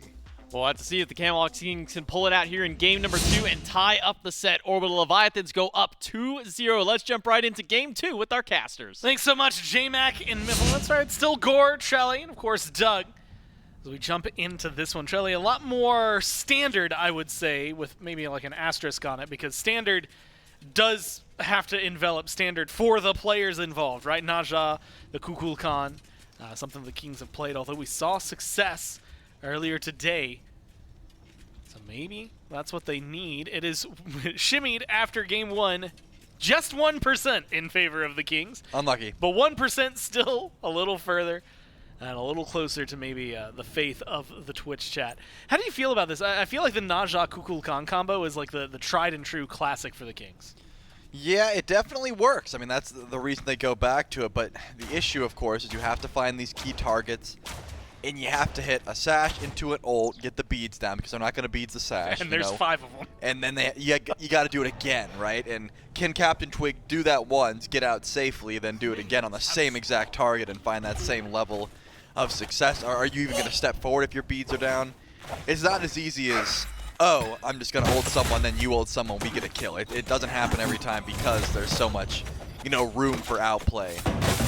Even so, even if Captain Twig gets someone up in the air, Adapting can go on Tings, you know, CC him, try and kill him, make sure that doesn't happen. Shinto can do the same. They've got a lot of range themselves, the Thoth and the Rat, so it's not going to be as easy as it might seem, but I know that Captain Twig has went to this combo plenty of times because he knows how to make it work and he knows how to find success with it.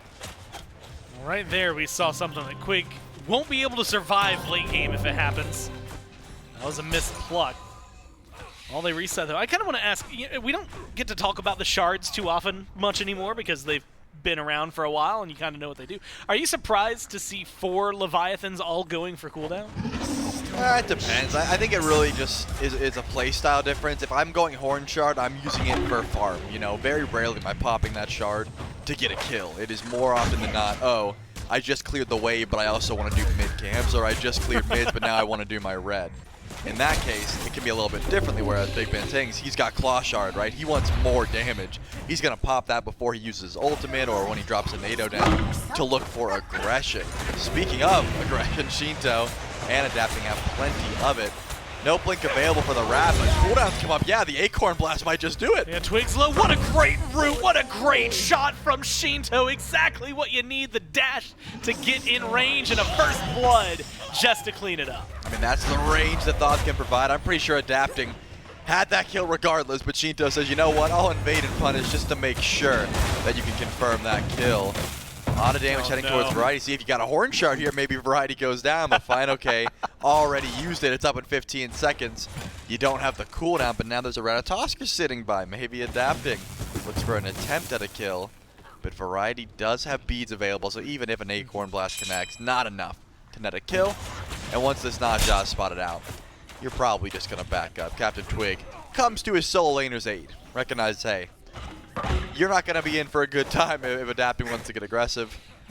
I got your back. I've got a Blink Sash with his name on it if we need it. If Adapting hangs out over here the way he did last game, you're going to have a bad game too.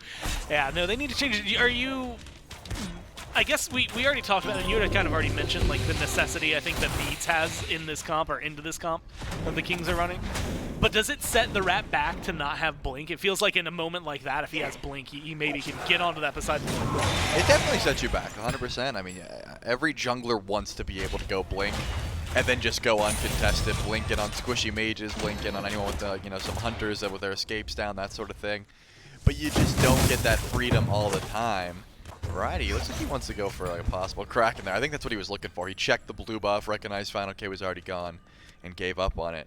But yeah, Captain Twig, look what starting Blink got him, right? No survivability. Now he's 0-1. Hasn't even used the Blink, whereas Adapting, he used beads and it was able to secure first blood, give it over to Shinto. Now he feels a lot safer. Did Variety hear that? I don't know. Well, he's got to know now. Yeah, uses the beads early, avoids the knock-up, gets the Kraken out as well, some good damage in return. Does not have any assistance, though, so Variety, that's a lot of flair, really, just to stay alive. But staying alive, admittedly, something he struggled with last time. Great performance, and pulls out Adapting's ult as well. And that's the thing. Remember, last time his beads were down. Shinto, no reason to be afraid. All he has to do is beads that win Fire Wheels once the Sash misses, so he's going to be just fine. But now there's no beats. Variety has to stay so far back. Next time, if Adapting connects that ult, it's almost certainly going to result in a kill. Maybe, if you're under tower, you can trade by dropping Kraken, but about 2 minutes and 10 seconds of playing safe and avoiding CC, not easy when you're in the solo lane. I think that Adapting knows exactly where Variety's going to be without even checking a map. You know, he's either at his wave, he's at blue, or he's on his way to his wave. Like that's your solo lane pathing when you're a mage. You don't have teleport, you don't have survivability, you are just there to farm. Good killer stun, Quig. Forced to use his dash to get away. That's the danger. It feels like Sobek is in an interesting spot, and right now, yeah, interesting spot. Variety pushed up against the locker this time, right? And that's the warning, shove against the locker. Next time, it's shoving him into the locker. And if it happens a third time, it's stealing the lunch money as well. That seems to be the way the Leviathans playbook versus the Kings goes. But look at the beads timer, Gore. Still 80 seconds. Did Adapting ult there? No. You got time for one more. If Adapting's playing his cards right, this blue buff is going to be getting looked at. Big Man Tings does have Aegis, not the beads. That stun means you're going to be taking the damage. Is the ult there, though? No. Final Judgment not available for Shinto just yet. If he had it, I'm almost certain he goes for it, but just does not have the cooldown yet. Luckily, doesn't have to worry too much. Does use the beats and here he avoids comes. the ult from Twig. Now you've got adapting, knockups good, root is better. And the Serpent of the Nine Winds goes wide. It's a clean pickup for the Leviathans. All it costs is Shinto's beads. Yeah, I mean, Tinks tries to peel at that point. Beads down onto Fine, okay, and it looked like there was even an attempt at Big Man Tinks' life with adapting going for the wraparound. Beads down, so does get a nice pluck there from Quig, fearing how much damage Big Bang Tinks could do. But you lose your Aegis, you'll lose this Naja once again. You lose Spirit of the Nine Winds, which isn't going to get too much value anyways because Windfire Wheels is down. Shinto's 1-0, adapting 2-0, not to mention the fact that Fine OK is still getting pressure over in solo. I will say, Variety does a great job pulling beads. Tycho Drums is still available though, so it's not like Captain Twig has the easiest time finding a gank over there. But that's where I'd be. If I'm Captain Twig, I've got a target now. There are beads down. Shinto adapting Fine OK. Pick one, make sure Tings is there. Need to pick up a kill here if you are the Camelot Kings. It's a pretty wide opening. We still have 2 minutes for a majority of those.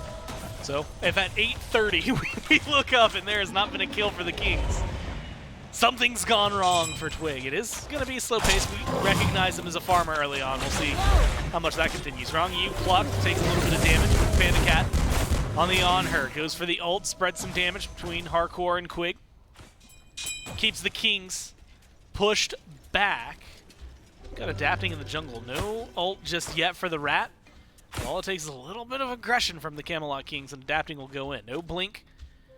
Forehand stun's gonna be good. That's a dash in pillar. Good. Oh my god, the damage, the CC, and the chain that follows. Leviathans put a 4th on the board. Wow, Twig really wants this kill. He dives so deep, gets the ult. Can Tinks time it right? He certainly can. That should be the kill. And Twig gets to make it out just fine. I can't believe that worked out. Adapting dives down, has to dodge out the Kraken. Can he find Twig though? For Twig. Now Twig knows he's coming. They were pings. But where can he go? So he Oh, spots he him. sees Now him. you know where you want to go. Like a bloodhound following a trail, just has to find the final He doesn't see him? advantage. Oh, he See found him. Caught him right there. There's going to be the tower. Will go over to the tower, but assist picked up for adapting. Small wins, I guess. Yeah, I mean, so Twig does the right call, right? He says, you know what? First of all, we are killing Shinto. I don't care if I die. We are killing Shinto. I'm going in for that kill. End up trading. Variety wants to drop the Kraken. Here comes Adapt. Can he even drop it at this point? No, it's not available. He's got the juke shoes with the stun. Doesn't confirm it. And then adapting too much damage from the tower, has to dash away. Unfortunate for them, and a little bit of luck there for Variety. Gets out alive. Just that last Tycho drum as well. Fine OK held onto it. Patiently waits out the beads. But it's just a little wide, and that's the difference in damage. Yeah, maybe that might have been a difference in leveling order as well. If Adapting's going Dart and Acorn Blast, if there's no points in Flurry, oh, he does have the 2nd point in Flurry. So even with that 2nd point in Flurry, not enough damage to confirm the kill. So, I mean, he did everything right. The only other play you can make is auto attack him one more time, which you almost certainly give a shutdown kill to a revenge kill. Yeah. Not the kind of gold you want to give over towards Variety. It doesn't end up being worth it at that point. But gotta shout out Twig. He knew his team needed a kill. He knew Shinto's beats were down. Goes in, sets up for Big Man Tings. They confirm that kill. And then he dies the tower. Says, you know what, I'm not giving this kill over to Adapting. I'm gonna juke if I can. Hopefully he doesn't see me, but if he does, tower's right here. Make sure that I get out with my life. Of course, that's a snowball effect of now that Twig's not here, we can invade blue buff and possibly kill Variety. They get the blue, don't get the kill, but Variety now has no beats for 90 seconds. Which means Adapting might be spending even more time over in solo lane. It also makes it fun for anyone. At this point, if you're tuning in late in the afternoon, you look down and you go, okay, Leviathan's 4 kills. How does Adapting have 2 kills and 3 assists? The math doesn't add up there. The towers are putting in a little bit of work so far. And a lot of that has been, whether it's the kill onto Twig or just now stopping Adapting from getting aggressive, kind of goes to show how fast-paced last game was. In the lead the Leviathans were able to pick up, which as of right now, it's about 1,200 gold. But also, in how quickly a lot of those towers were going down. I mean, it feels like the Leviathans and the Kings, draft-wise and just playstyle-wise, were just pushing the pedal down to the metal. Now they have a little bit more of an opportunity. Stun, dart away. A lot of good damage onto Twig. And Adapting has ult. Shinto could shoot through the wall. I don't think that's going to be their goal. Mid camps are up. I was thinking Pyromancer because of the pace of the game and the pressure they're putting on right. But as of now, it's just a bully Tings, bully Twig, and bully Variety. Yeah, I mean, the stun from Adapting did decent damage, but that was the ult from Shinto that goes in and almost kills Captain Twig. I'm guessing that final judgment wasn't fully charged, maybe went for a half charge just to try and confirm the damage, see what could happen, but now Leviathan's going for an early Gold Fury. This was called out, though. You can see the Camelot Kings are trying to get here. Now it's just a bait. Here comes the jump. Yeah, unfortunately, knockup not going to be there. Pillar gets the slow, but there's no impale after. In fact, Panda Cat and Wrong, you take a lot of damage. Twig, though, misses the Windfire Wheels, and so does the Servant of the Nine Winds. It makes it so much easier for the Leviathans to turn that around. The jungle's left on an island, and they take care of them. 0-4 now for the Najah, and not a lot left in the arsenal for the Kings to fight back. Yep, Purple Buff Invade is good. Quig forced to run away.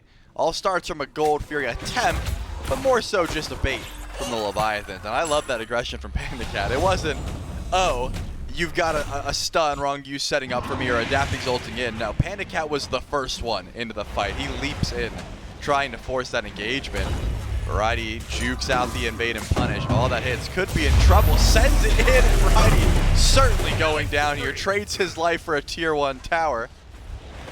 Not sure it ends up being worth it, especially if the Leviathans look towards this Gold Fury, which they are already pulling. So yeah, I mean, you get some extra gold, but the Leviathans are not going to let that gold sit on the table for long. And at most, it strips them back down. I was going to say to a manageable lead, but now you push it back over 2,000. Leviathans with a comfortable lead, first comfortable lead we've got this game. And man, you got to think there's just something, nothing can go wrong there. Windfire Wheels are available, so Fine OK has to play careful, has the beats. Doesn't seem too worried about what Twig has to offer, especially if the Pythag is going to give him some healing. Twig hanging around, no Variety to work with, but is it all bait to just make this prolonged? Sash forces out the beads, ult could come after, but no, Twig's going to hold on to it. And Fine OK dashes away with a little under 3 minutes left on that CC immunity. Yeah, didn't seem like Final K was going to put too much respect. Yep, once again, they're going for the Fire Giant pull. Adapting's nearby, has through the Cosmos. The big man Tinks has the ult. He's got the confirmation. Someone's got to get in here. Adapting spots it out up into the sky. Where's he going to go? The Fire Giant's getting low. You got to go in now. You got to get in. And the King's able to secure that, and they get a kill to boot. What a play. 12 minutes and 50 seconds in, they got 5 with FG. Yeah, if I'm adapting there, I don't think I make that call. That's a 3-0 shutdown he just gives over. It's a very low-stakes steal. It's a 13-minute Fire Giant. The most the Camelot Kings are going to get is a couple of towers from it. I don't think Adapting's life is worth going into that Fire Giant play, especially when Tings is there with ultimate. It's 1v5. Now, the tier 2 tower almost goes down, but the Leviathans don't quite grab it, and you don't get gold for almost score. That doesn't mean anything at this point. They have to retreat. And with that kill and that tower in right, we're talking about an even game. All of a sudden, it's not a comfortable lead for the Leviathans. They're going to have a lot of work to do to try and defend as best they can. Luckily, and Trelly, you know, when we look at it, you've got 2 stellar mages on the side of the Leviathan, so I'm not necessarily too worried about defense. But I guess the question is maybe where can they afford it? They've had a lead up to this point. Their kills have been looking pretty good. But is this something you want to see them, you know, just thwart the Kings if the Order team steps up to a tier 2? Should the Leviathans just be there to stop them? A tier 2, 100%. I wouldn't be surprised if they try and defend the last tier 1 on the map as well over in left lane. I don't think the Leviathans need to be scared. They need to be respectful. You know, like, okay, your beads are down. Let's not step up. That's fine, okay. Now Adapting, your beads are down. You shouldn't step up either. We don't want to give free kills. But giving up free gold is a different story. You know, if you're not just going to be sending Shinto in to clear out waves, that just seems a bit silly. Wrong you and Shinto hanging around, unable to do anything, close gap or otherwise, to get to the Pyromancer. That gets picked up by the Kings. Gives them the slight edge. Ult down from Fine OK. Beads are going to be back in 30 seconds, so no CC for a half minute. Should be fine with the back to base, don't worry. Tier 2 on left. It's going to Panda Cat, so a little bit of that gold going to come back the way of the Leviathans. Trelly, what we're watching is a tug of war right now. With the shot calling, and more so maybe the efficiency of the Kings, right? When things go wrong, I mean, you got to look at it. 0-4 for Twig. Things have gone wrong, but only a level down, not feeling too bad. They managed to get that Fire Giant. I guess the real question is was that enough, or was it more of a Band-Aid to try and fix what the Leviathans have been doing. In fact, maybe it's not going to be enough of a band-aid. Adapting. The branches of Yggdrasil, never mind. He falls back. It seems like, I want to say the rest of the team is going to do the same, but Pandacat and Rongyu in an aggressive spot. They've got Shinto behind them. They're stepping up to defend this tier 1. Variety. Damage onto Quig. They've got Variety coming into the back. They spot him out. Ult coming from Pandacat. Forces out the Aegis and the beads from Variety. It's a small trade. Tier 1 goes down, but the damage seems to be good for the Leviathans. Panda forced the Aegis. Shinto caught in a Kraken. Shinto caught dead. And now with the engage from the Kings and low health bars, they might be able to push this a little further. And that's a beautiful play from Variety. That was a play about 2 minutes in the making. We saw Variety go for a random Kraken on Shinto in mid lane about a minute and a half ago, and now with 80 seconds left on beads, forced to Aegis, and Aegising the Kraken is nice, but guess what? You're still in a whirlpool when you land, and that just means the rest of the damage can come through. Shinto goes down thanks to the second Kraken, but fine, okay, steps forward here. Do the Leviathans really think they have an opportunity to fight? Does not seem so. The Camelot Kings are going to make out with their gold and just retreat. Grab the Fury as well. Definitely a good call. And the shot calling has been eye-opening here for the Camelot Kings, right? Maybe they didn't have the gold, maybe they didn't have the ability to truly fight, but you get one Fire Giant, you group up, get a pick, and then start snowballing those picks together, and now you got yourself a game. A lead at this point here for the Camelot Kings. Now, one Fire Giant turned into the Pyro and a Fury and a Tower. Maybe 2 even at that.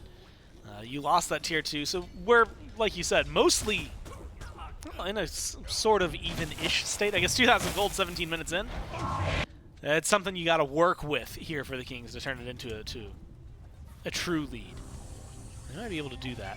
Beads have come back up for most of the Leviathans. Maybe wrong, you can get caught out, but also Aphrodite, Undying Love, probably not the best place to try and pick your battles. So I have to watch on what the Camelot Kings do and how well this is going to work, because last time it surprised. 12 minutes, who else is going for a Fire Giant? 17, 18 minutes? Well, that's just standard SPL play. Leviathans are going to be grouped up on right just as well as the Kings. Tings over on Beacon, though, which means the Leviathans know there's no Cuckoo nearby.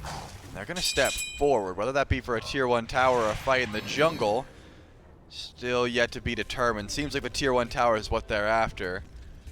No beads down except for wrong use, and they'll be up in 8 seconds, so it's not like Captain Twig has easy targets anymore. If anything, I'm looking towards Variety. He's been the one pulling beads. It hasn't been too much of Quig's plucks. It's been Krakens being dropped over walls to make sure those beads are down, and that'll make Captain Twig's job a lot easier. But now we just have a full-on group, and we're 18 minutes in, Gordon. The Fire Giant is the main POI on the map. Everyone is just surrounding, trying to figure out what you can do. I mean, you got to think, poke-wise, Shinto should be dominating in a situation like this. You get a couple wards over the wall, that Hieroglyphic Assault, the damage is really going to start to add up, especially if the Camelot Kings don't know where the Thoth is. There's a whole lot of grouping for a whole lot of nothing so far. Pyromancer started taken down. Kings are going to secure that no problem. Right now, Trelly, the pressure's kind of hard. You don't want to jump in if you're the Leviathans around a Pyro.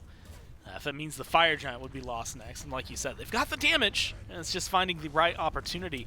They also aren't working with the leads they had last game. I mean, you're actually behind technically if you're Pandacat, you're behind if you're Shinto. And what was, I mean, we were talking 3-level leads in the jungle and in solo last time around, are either even or just 1 ahead for adapting. So it feels like there's a lot to go with. And it also feels like, you know, depending on Sobek is when these fights could truly be determined, but also I have to give credit. Variety has been the engage for a lot of these fights. Yep, he's been the first one in, trying to pull those relics to the team and trying to make sure that they're able to fight afterwards. And this all does seem like a bit of a snowball effect from not only the fantastic Fire Giant play by the Camelot Kings, but also Big Man Tings getting the last hit on the kill onto adapting. That certainly helps out. Right now he's 2 levels up. Let's call it a level and a half over Shinto. He's going to be the first one to 20 almost certainly by the way that he's been farming. And this Cuckoo, best burst on the map. I mean, it's much easier to use than Final Judgment as well. You can't CC someone out of charging up Spirit of the Nine Winds. It's just coming out, whereas Shinto needs to sit there and charge up to try and match that DPS. The Leviathans, though, are the ones stepping forward here. Fine, okay, dashes as well. He's going to try and get some damage off of Twig. Not too much, but Quig is nearby, wants to find the pluck as well. Can't just walk around a corner. The vision on this Fire Giant is also a big deal. Seems like mostly Leviathan slanted towards the actual objective, but the Camelot Kings have the objective, you know, around the Fire Giant pit warded, so they know where to watch out and also where Quig needs to set up for if he wants to find a pluck.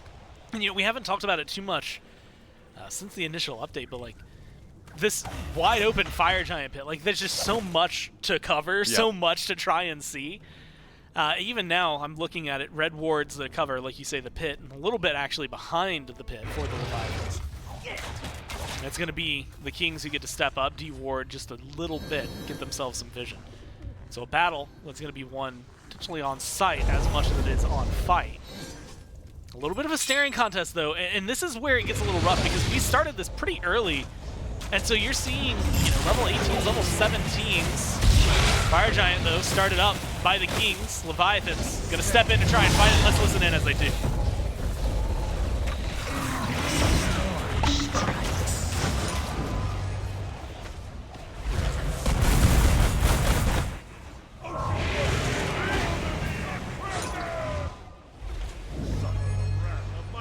Can we fight this? They're gonna try and answer that question in just a second. They have an advantage. Good fight for the Leviathans, but more maybe just going wrong for the Kings. Opens things up. Fire Giant still dancing, bouncing back and forth between them. Trelly as Levi's full FG down to half health. Quig lurking the waters, goes in, looks for a plug, picks up wrong you, but the wall, the pillar, keeps him behind, and instead Quig is left out to dry. A kill for the Levi's makes this one a lot easier. Ults to work against, and they have the room to march forward. Fire Giant just a little under half. Wrong you, getting low, wrong you, and a dangerous spot. All it takes is a little more damage. Quig goes in, Quig can't quite find it. The CC chain is good. Tings, though, does exactly what Tings needs to do. Ults gets the FG, but he's lost 3 in the process. Now they can lose this out. Adapting, he's 1 hit away. Thank God for Shinto. He comes in 4 from the King's fall. They get the FG and trade out 2. Is this what happened last time, Gore? It was Captain Twig that stole it away last time, but it was just Tings with Fire Giant. Whereas the Leviathans are able to make out and get all the gold afterwards. I mean, this time it's a little bit better. Big Man Tink's absolutely chunking him. I don't think anyone can step up to him at the moment. 4-0 on this Cuckoo. The ult, 1,300 damage to Panda Cat while also confirming Fire Giant. But if that's your sole target, I think Adapting needs to change his strategy, right? If you're going through the Cosmos, it's a little bit scary. It's very easy to pre-ult that ultimate from Adapting, right? You know you're about to get landed on. You drop Spear of the Nine Wheel sort of as your peel. But if the only issue on the Leviathan's map is killing Big Man Tings, someone's got to close gaps. Someone's got to CC this Kukulkan. He's got no Aegis, no beats for 100 seconds. They've got their mission. Let's see what they can do. They're grouped up. Left side. Oni Fury should be quick work for the Leviathans, and it's going to be. They've got double the kills, still technically trailing 2,000 gold, though that Fury's going to help out. Now they're going to try to find a little more variety. Oh, he's gone! Oh my God, the delete button from Shinto connects, and now it's an easy engage. Kukulkan throws out the ult, Servant of the Nine wins, doesn't connect. Adapting, eats a lot of damage in the front, but the team is there to back him up and to save his soul. They're going to take down the Kings. 3 now in an instant, and all of them on to Shinto, the mid laner, coming up big. Yeah, Big Man Tiggs is running away. He's got the only bit of wave clear. He's the only way to stop the aggression here of the Leviathans. Titans marching down right, so no need to try and defend that. But your Phoenix, your mid-bird, is what the Leviathans are after. And remember, Shinto has so much range. I mean, you step up a little bit too far, invade and punish when some hieroglyphic assault is going to be able to delete you off the map. And that's who I'm looking at. Big Man Tiggs still with no relics for 40 seconds. Has to play this one safe, has to retreat, as the rest of the Leviathans are able to deal with the Titans over on right. Question is, can the Camelot Kings find something here? If the Leviathans stick around a little bit too long, there is chase down potential. There is a blink Windfire Wheels from Captain Twig. Some good targets to go for as well. Let's see if he can find anyone, but no, he's clearing mid waves. Those Oni minions too threatening. Looks like the Camelot Kings don't want to fight this. Tings to hold on for another 70 seconds onto that Fire Giant buff. Don't know if it's going to be doing too much for him. Now, Relic's back up for him and everybody except for Adapting. So we maybe see a patient reset. Tier 2 and right is the last tower standing for the Kings. All 3 Tier 2 still up for the Leviathans. Charlie, we're 25 minutes in. The gold is virtually even. Experience at this point doesn't matter as heavily. Mainly seeing what you can in support and in jungle. That 2-level deficit for Twig is still a big deal. It's kind of easy to forget that was 24 minutes in that we're looking at these sieges. You know, Tier 2's taking a little while. This next Fire Giant, depending on when it goes down or how long of a dance, we're either talking enhanced or we're talking not. And that gives a lot of pressure. What goes so wrong? Is it just the usage of ults maybe a little too soon for the Kings in that last FG fight? Like, what do they change for the next one to make sure that they can, like, compete? I mean, at this point, right, the Leviathans got it very low. The Kings walked up, and they said, hey, we've got Cuckoo ult, right? We are going to confirm this at the very least, and then we'll figure out what happens after. You know, you're not getting too much value from the Naja. You're not getting too much value from the Sobek. Immediately, Quick gets deleted, but Final Judgment gets used. So the Camelot Kings say, hey, we're down a man, but we have the superior burst. Let's just go in. So yeah, they get Fire Giant, but they lose the engagement. Remember, they weren't really in a spot where they should have been fighting. It was more so just, hey, because we have Cuckoo, we're allowed to be here. I'm thinking that's the same idea, and the Leviathans have to keep that in their mind. If the Camelot Kings are stepping forward, yeah, it's great to kill the first person that walks up, but you can't get that Fire Giant below 50% if Big Man Tings is nearby. It's just not worth it. You're just dishing up a free Fire Giant for the Kings again. You can see dancing. Pyromancer's going to be up just shortly after that Fire Giant. 3 minutes until it's enhanced. So we'll see what the Leviathans choose to do with their time, and more importantly, what they try to do with Tings. How deep he is. They're playing aggressive. Dancing around in the jungle. Good vision. And a dash forward onto Variety. Damage is there from Fine OK. Whirlpool creates some separation. Tycho Drums tries to pull him in. All it's going to do is force a Kraken. Adapting in the sky. Forced to fall back. Variety maintains his life. Loses both relics and the ult. And that's the opening the Levi's need to step into the pit.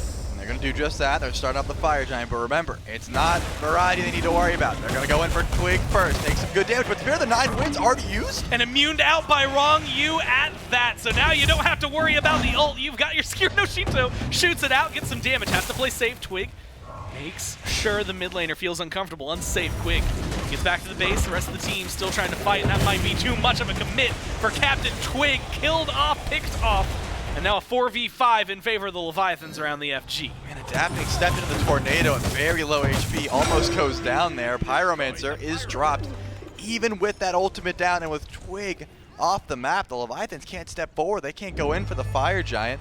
They've got plenty of vision in the pit, but the health bars were too low. Wrong, you can heal up one person at a time, but it's quicker to go back to base, heal up.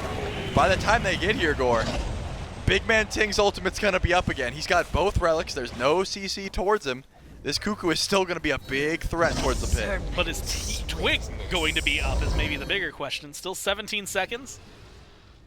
He'll have ult when he's back. Blink, beats, all of that.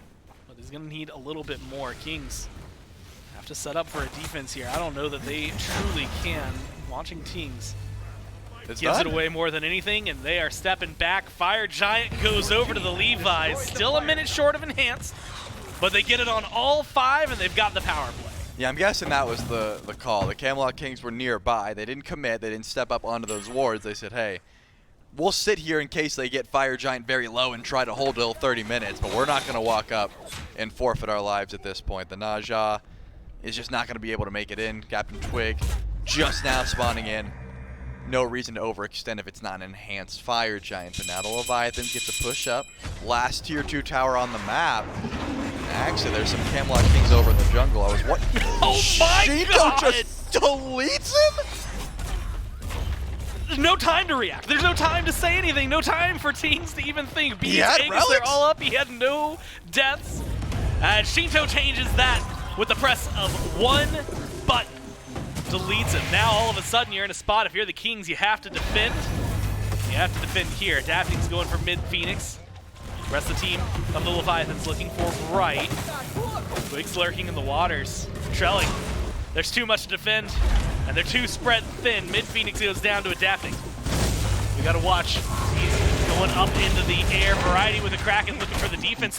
Twig goes in, but Twig can't do anything. Adapting dives deep into the back, and he's looking for a little bit more. They're looking for the end, and they're looking to put themselves on set point as they march forward. 2 Phoenixes gone, 3 Kings to defend. But these 3 Kings just don't seem to have what they need. Damage is good, but now they've got Kings. Comes in, gets some damage, spreads them out, forces Leviathans to fall back. Got single target healing, you had mentioned that earlier, but it's not going to be enough to keep him here. On you, focused on Panda Cat adapting in the jungle. They can let out a breath as they hold on just a little longer. Yeah, smart call to back up here, but it doesn't seem like the Leviathans are truly backing up. Looks like Final K wants to try and taunt some back in, but it won't happen. Tycho Drums gets no value. Leviathans back up for now. Twig's still gone for 11 seconds, but he'll be back in time to defend a left side Phoenix. So the Leviathans decide to back up, grab themselves a Primal Fury, and give up on their siege. Man, I mean, just deleting Big Man Tings off the map before the siege even begins. Yeah, I gotta see it. He gets to watch. I mean, it's not like this was a shock. I think it's the 180 flick. Maybe that surprised him, or maybe it was the 100-0. I'm not too sure. But yeah, I saw Variety's face after. He's like, wait, are you dead? Like, he's like, did you just die to that? Honestly, I think I'm more floored watching it because it's just, there's a Cuckoo, full health bar, he's just fine, everything's going okay. 2100, yeah, no, I see it. And then suddenly, no more, he's just gone. Oh man, 16 kills for the Leviathans. Fire Giant still up for a minute. Probably not going to be finding too much, but they got 2 Phoenixes. I don't think they need too much more. We're talking second round of beacons, if they want to go for that. Pyromancer spawns in. Otherwise, maybe a dance for the EFG. You want to hear something spooky? Sure. Shito has a 3K pot. His ult can do more. What you just saw done to Tings, he can do more, and he will show you. Here shortly, possibly. Yeah, taunt in from Variety. Charged up. I'm watching Shito now. Keep your eyes on Thoth, man. And we gotta listen for that audio cue. Anytime he's charging up, you know the Kings are listening for the same thing. Speaking of which, they gotta pay attention to the map. Dual lane for the Leviathans, pushed up heavy on left. Rat goes in, Rat stops the back, pulls the Kraken, manages to keep Shu over here. Adapting just has to stay alive, keeps his team, more importantly, keeps the Kings distracted, his team safe. As they try to get aggressive, look for the last Phoenix. Couple shots from Panda Cat, take the bird down to 1/3 HP. You're gonna have Shinzo coming over here. He's popped that 3K pot. You gotta be careful while he has that ult. That's what the Kings are gonna aim for. Phoenix is the target. Ult does not connect from Shinzo despite the shot. That's going to allow them enough space, though, to take down the Phoenix. Twig goes up in the air, comes down, waiting, arms deleted is Wrong You, and a great combo, and they're looking to crack down one more of the Levi's. 2 kills for the Kings, but it costs them a lot. They've got one singular play here. The Kings need to go for Fire Giant. I mean, their Titan is so weak. They need to send someone back to defend, but at that point, you got to get EFG and then go back to defend. I'm guessing Adapting might want to go in for a 1v1 here. You've got Variety. He's going to be the one to walk up. How much damage does Adapting have? Is it enough to get a one-shot? Let's find out. Doesn't need a one-shot, because guess what? Panda Cat's here as well. Has some help. How are they Here going comes to find it? They Tings. don't even have the kill just yet. Variety. The chase is not going to be on. Tings seems to be the easy target. Still has both relics. Twigs and Yark just do fire? So maybe you have enough. Yeah. They're going to start it up. Twig. Hardcore. Going to do exactly what they need. Look, this is maybe the best performance that an 0-8-5 Nasha has ever put on. Fire Giant enhanced and on the Kings. All 5 get it on their belt.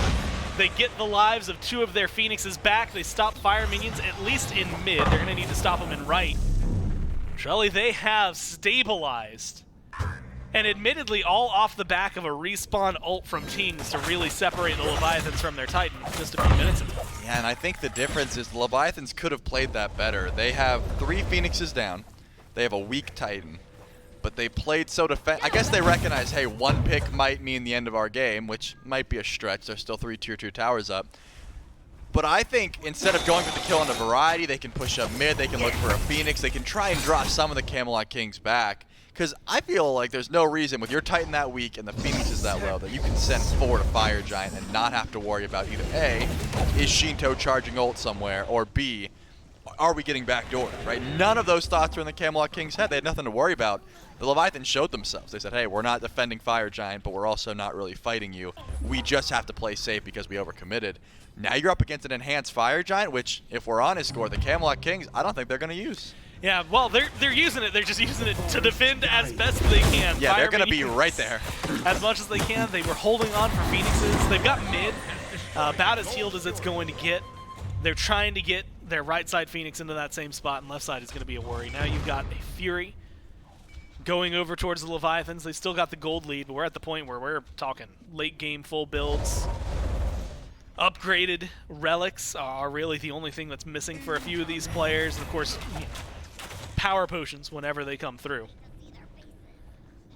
So the big question is going to be, what is the goal? And really, I guess that's the question to you. What is the goal? What's the next few minutes look like? It seems like it's just going to be King's defense. Yeah, for the Kings, it is to not walk past their red buff. That, I mean, even the red buff is a bit sketchy because right now Twig's by himself. Yeah, if you walk up a little bit too far, your game's over. Because remember, that Titan is still weak. There is still an opening, and Twig gets caught out, has to ult. Doesn't seem like Final K is able to grab anything.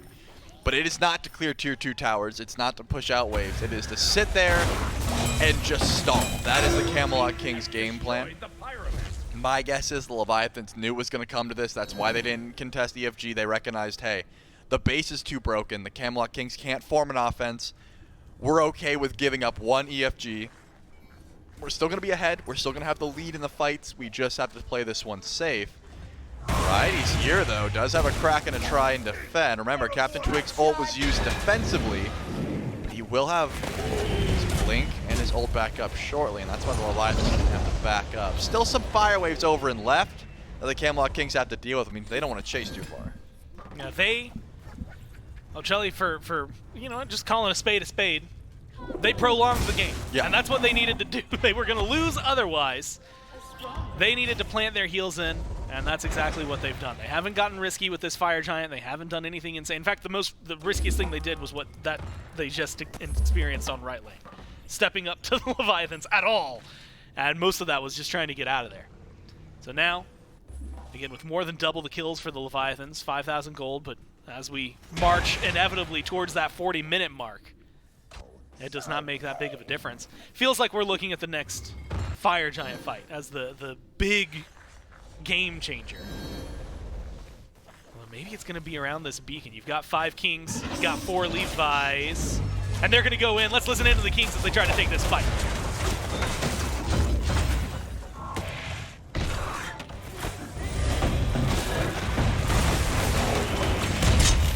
Unstoppable.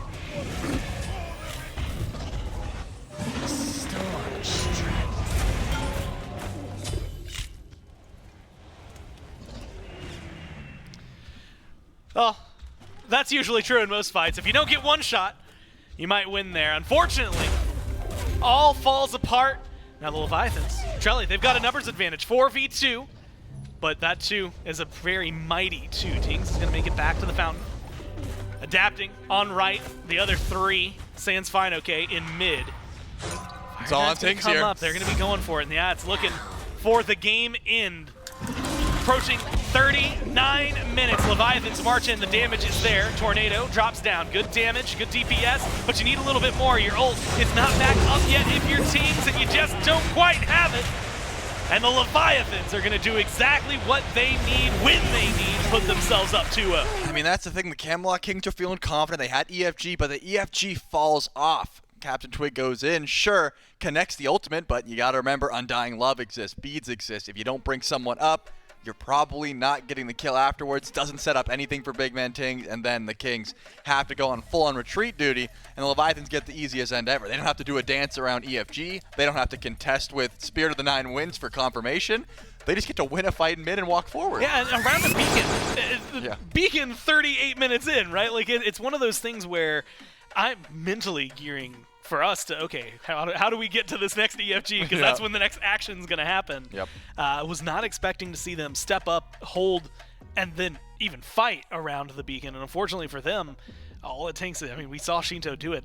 You find one good ult on the Thoth, especially that late in the game, you're deleting somebody. We saw it a couple times. It was fun to watch, But the Kings are going to have to do a lot of work if they want to turn this one around. They're down 0-2. We'll find out what they have to offer us right after this.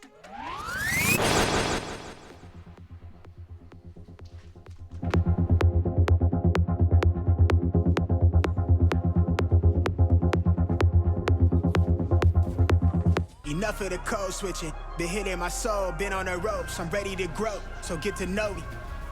Keep your head up, I want you to grow with me. See this gold on me, want you to glow with me. Yeah, alright, okay. We get it. No contest. Wait, see this gold on me. So the world been dying, days is numbered, check the climate, I'm sick of it. They had brain scheme to get the riches quick. I played a long game with serene scene and the whip this quick. From the back room to the hearts, I'm in the thick of it. I grind too hard for y'all not to see me a star, bitch. I'm raising a bar like they really pay me to talk. My life been in shambles, but I got handles. I'm finishing at the rim. I remind you time and again that I'm really him. Oh, you ain't know? This not just for the show, but bet you entertain. Anybody not for me is below me, blow me, you in the way. I live my dreams, I got it locked, the master key been on me. Back in the field, running audibles with the team. Everything I got out the mud and told my truth. I shake that fake shit, they praise you, then minimize you behind you. Just know I notice you. Stay woke, no joke, it really be the ones you closest to. Had to stop sleeping on myself like I ain't know the truth. Oh, this to me like it's really nobody code is this. And if you disagree, then you jaws and your claim get audited. Who you know do the beating and talking and write the harmonies. I'm really convinced there's nobody out here going hard as me. Wish well the dog that claimed belief in me so he could use me.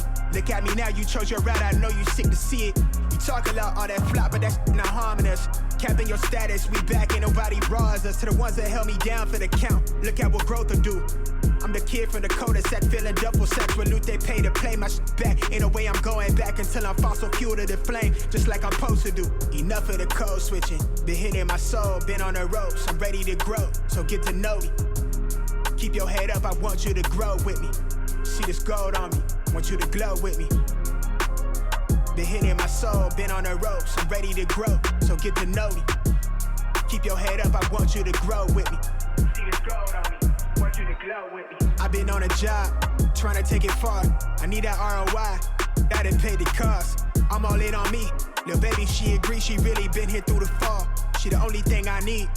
I wanna be free, I know that they want me for my ideas so they can line their pockets. Don't hit me to tell me that you give a f about me. You don't even know nothing about me, trying to force me on your timeline. You know you need to stop it, I live for more than attention. Might not be your trending topic, put my worth in analytics. I admit that took a toll, I got addicted to scrolling. We know well that get toxic. I got caught comparing me to people I don't even know. They say it's lonely at the top, well maybe then I'll focus on things that's more important and let whoever think whatever and just keep it moving. These niggas won't work on themselves, they'd rather see you losing. You'll never see me losing. Enough of the code switching, been hitting my soul, been on the ropes. I'm ready to grow, so get to know me. Keep your head up, I want you to grow with me. See this gold on me.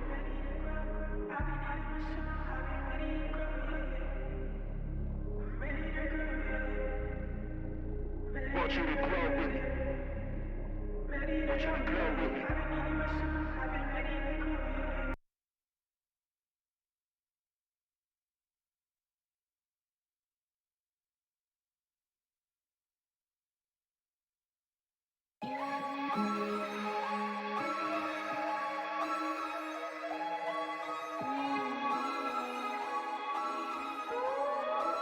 Gotta get the cake.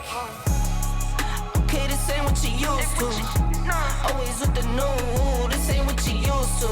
I do me, do you? I do me, do you? This ain't what you used to. This ain't what you used to. This ain't what you used to. This ain't what you used to.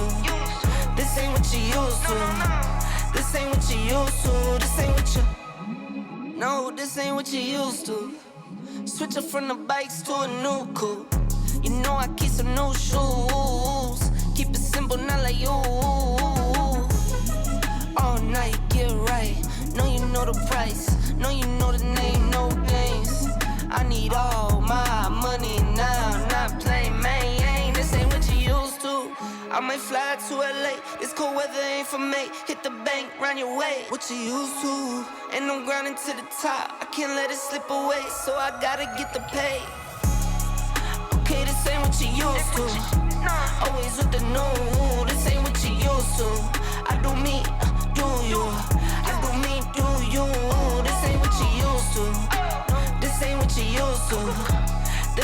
you used to. This ain't what you used to. This ain't what you used to. This ain't what you used to. This ain't what you. Calls keep coming in for the win, get it in. This ain't what you used to. So you get on my nerves. Try hit my line, get curved. This ain't what you used to. Round, round, swerve. Everybody here knows the word. This ain't what you used to. No, you know the drill. Overpay and now I see the rail. This ain't what you used to. I get it in for my kids. Stack those chips and I get.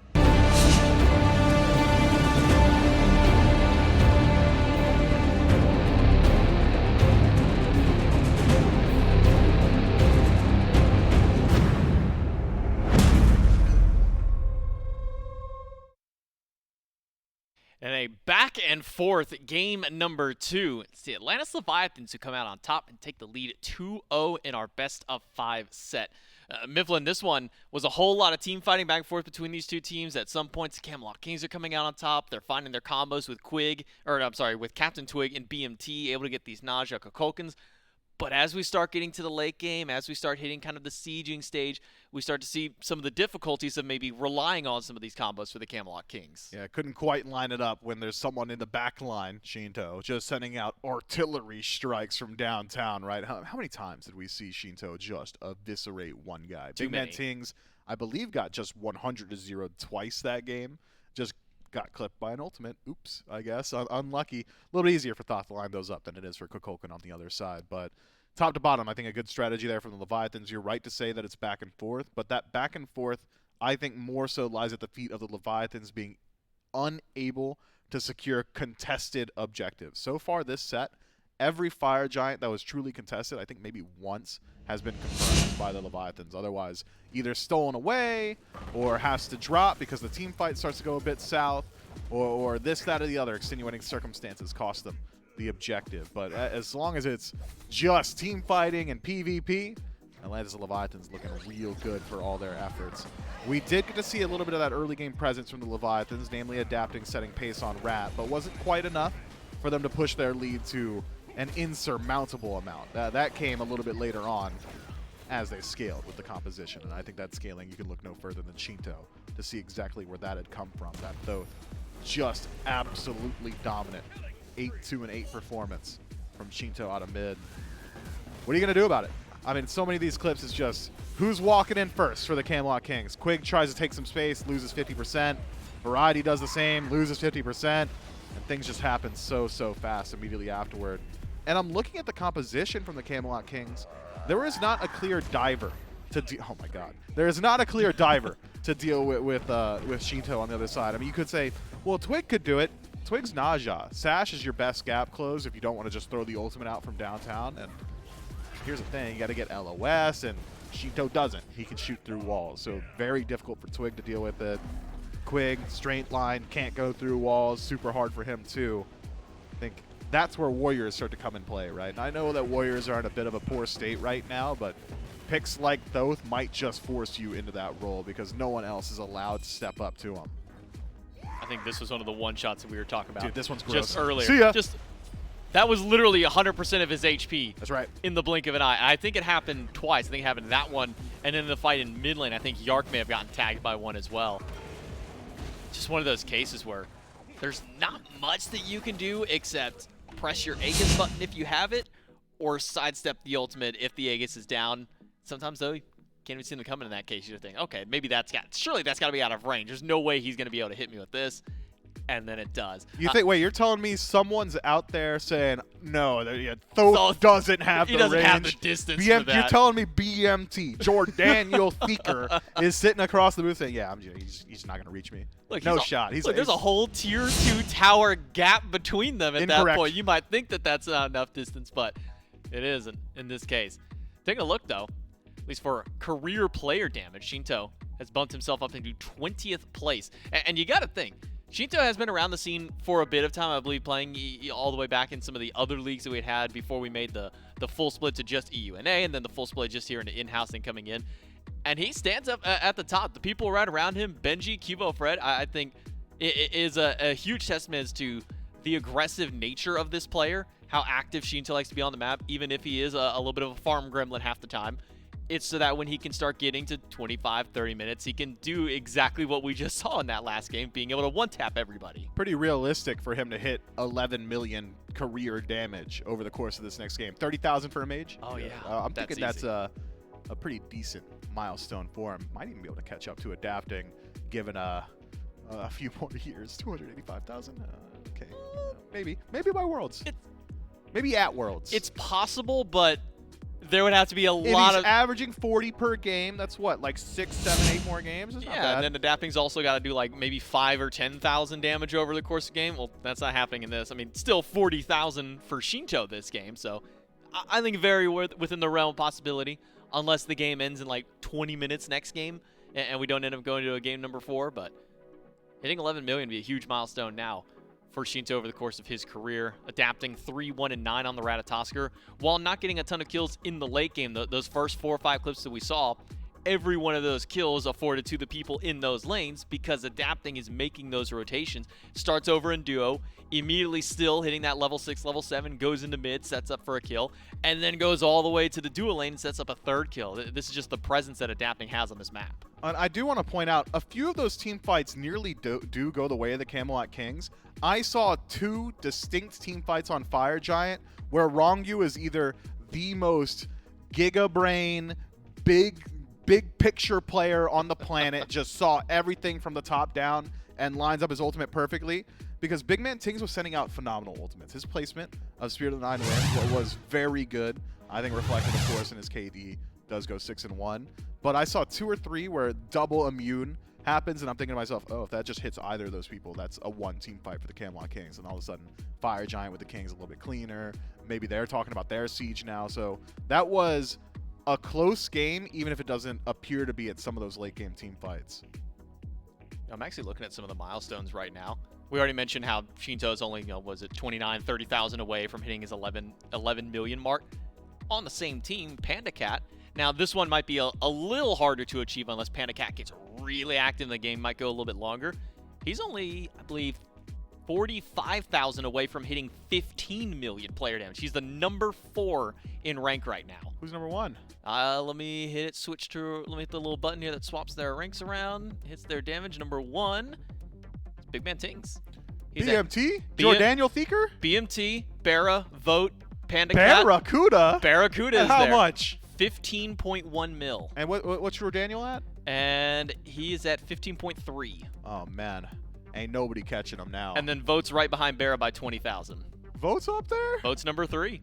What? And then it's Panda Cat Variety Cyclone.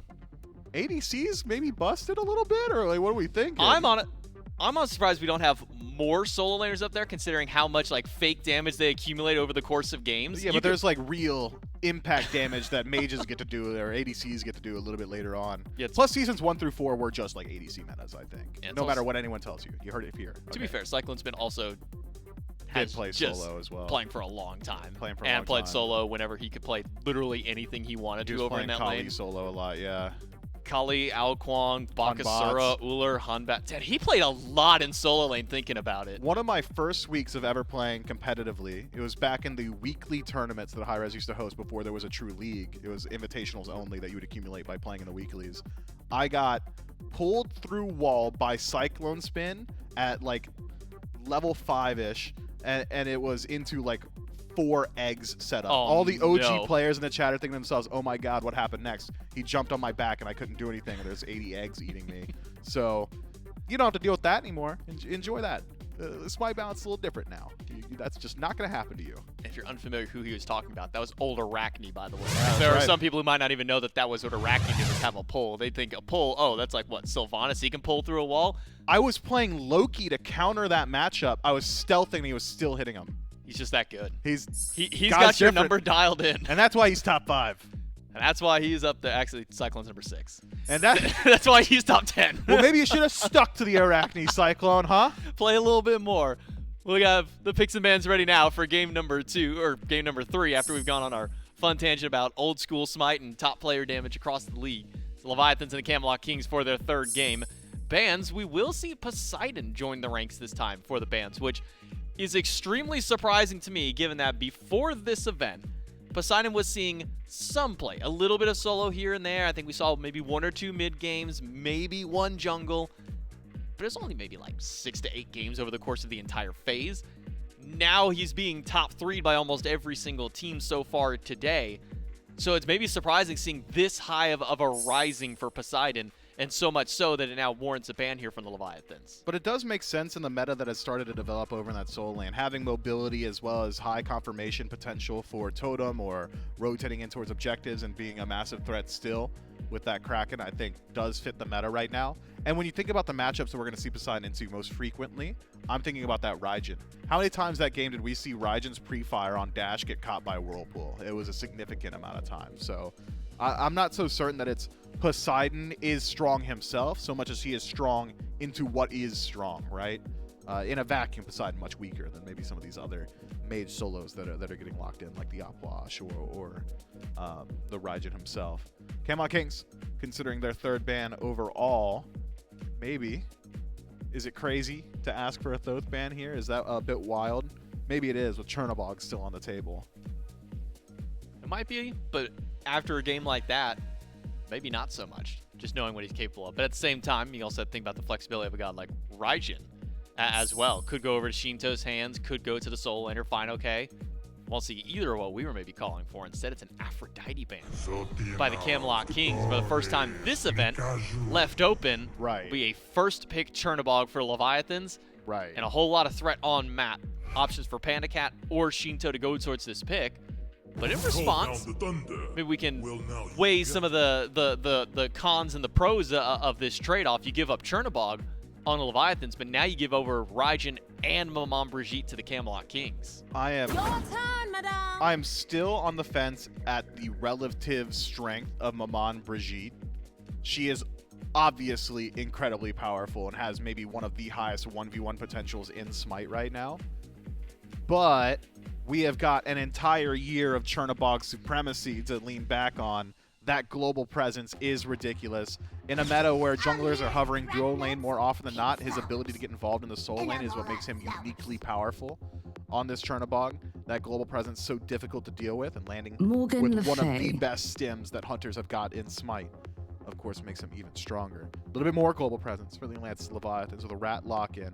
Don't need to talk about what Rat does. I think Adapting made a good argument for it himself already this set. And then Morgan Le Fay, 3rd overall. Decent self-peel. Will be able to, if you're catching Maman Brigitte at opportune times, to peel with that Dragonflight or even the Sigil Mastery. But because Maman Brigitte applies her damage so quickly, and it's a dot that's incredibly difficult to lock down when the burst is coming, to this day, I feel like every time I read discourse about Maman Brigitte, maybe Reddit or Twitter, they don't really understand that it's the passive that's killing her. But it's super hard to track that, which means that it's really hard to know when to use your abilities, when to use your immunities, things along those lines. So Aegis, I think, almost intrinsically nerfed up against Maman Brigitte just because of how her damage is applied. Makes it really, really difficult, I think, for Morgan Le Fay as well to know when she's allowed to peel for herself or when she needs to be concerned about going for her defensive relics. So we'll see how that matchup develops as the Uhl is locked in for the Camelot Kings. A little bit of pressure early on, but I would argue Uhl not exactly strong until 3 items into the build.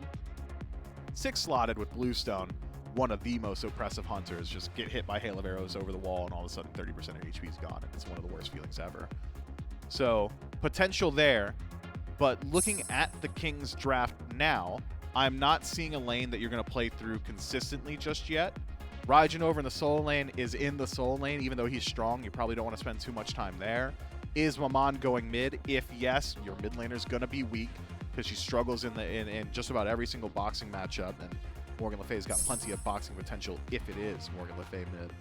If it's in the jungle, Maman, pretty decent ganks, but still takes a little while. I would say 2 items is when she starts to feel like an actual threat on map, so early game could be a struggle here for the Kings.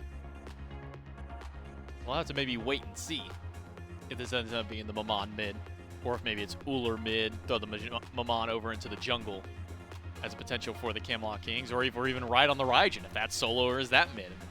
Where's everything going at that point? Maybe more of that to be answered as the draft continues to roll through.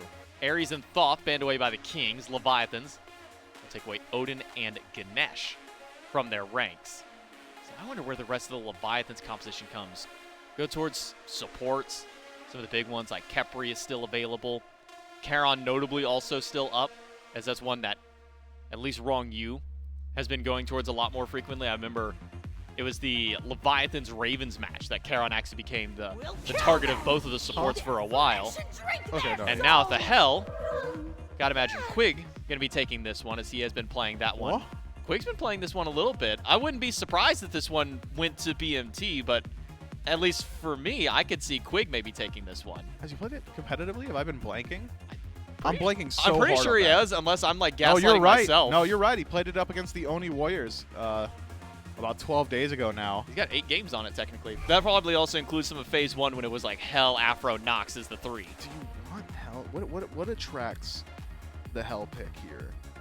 I mean, Cleanse for Telegraph CC. So Baron Somni in particular, I think, would be a strange pickup, considering it's a single target CC from that ultimate that should be easily cleansed for the most part by Hell. Into Rat, you could prevent the chain CC so long as you're not the one getting knocked up by the ultimate.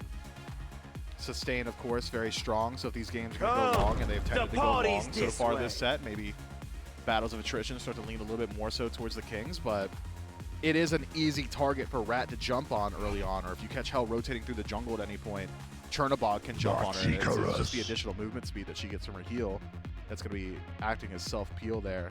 Okay. That Hell pick, it really has thrown me for a loop. It is a very interesting power curve for the composition on the Camelot Kings in that mid-game, we're going to see a massive jump in their viability, but early game is going to be massively difficult unless we see some sort of amazing bridge pick in this 5th slot. And I'm not confident saying where any of these picks are going.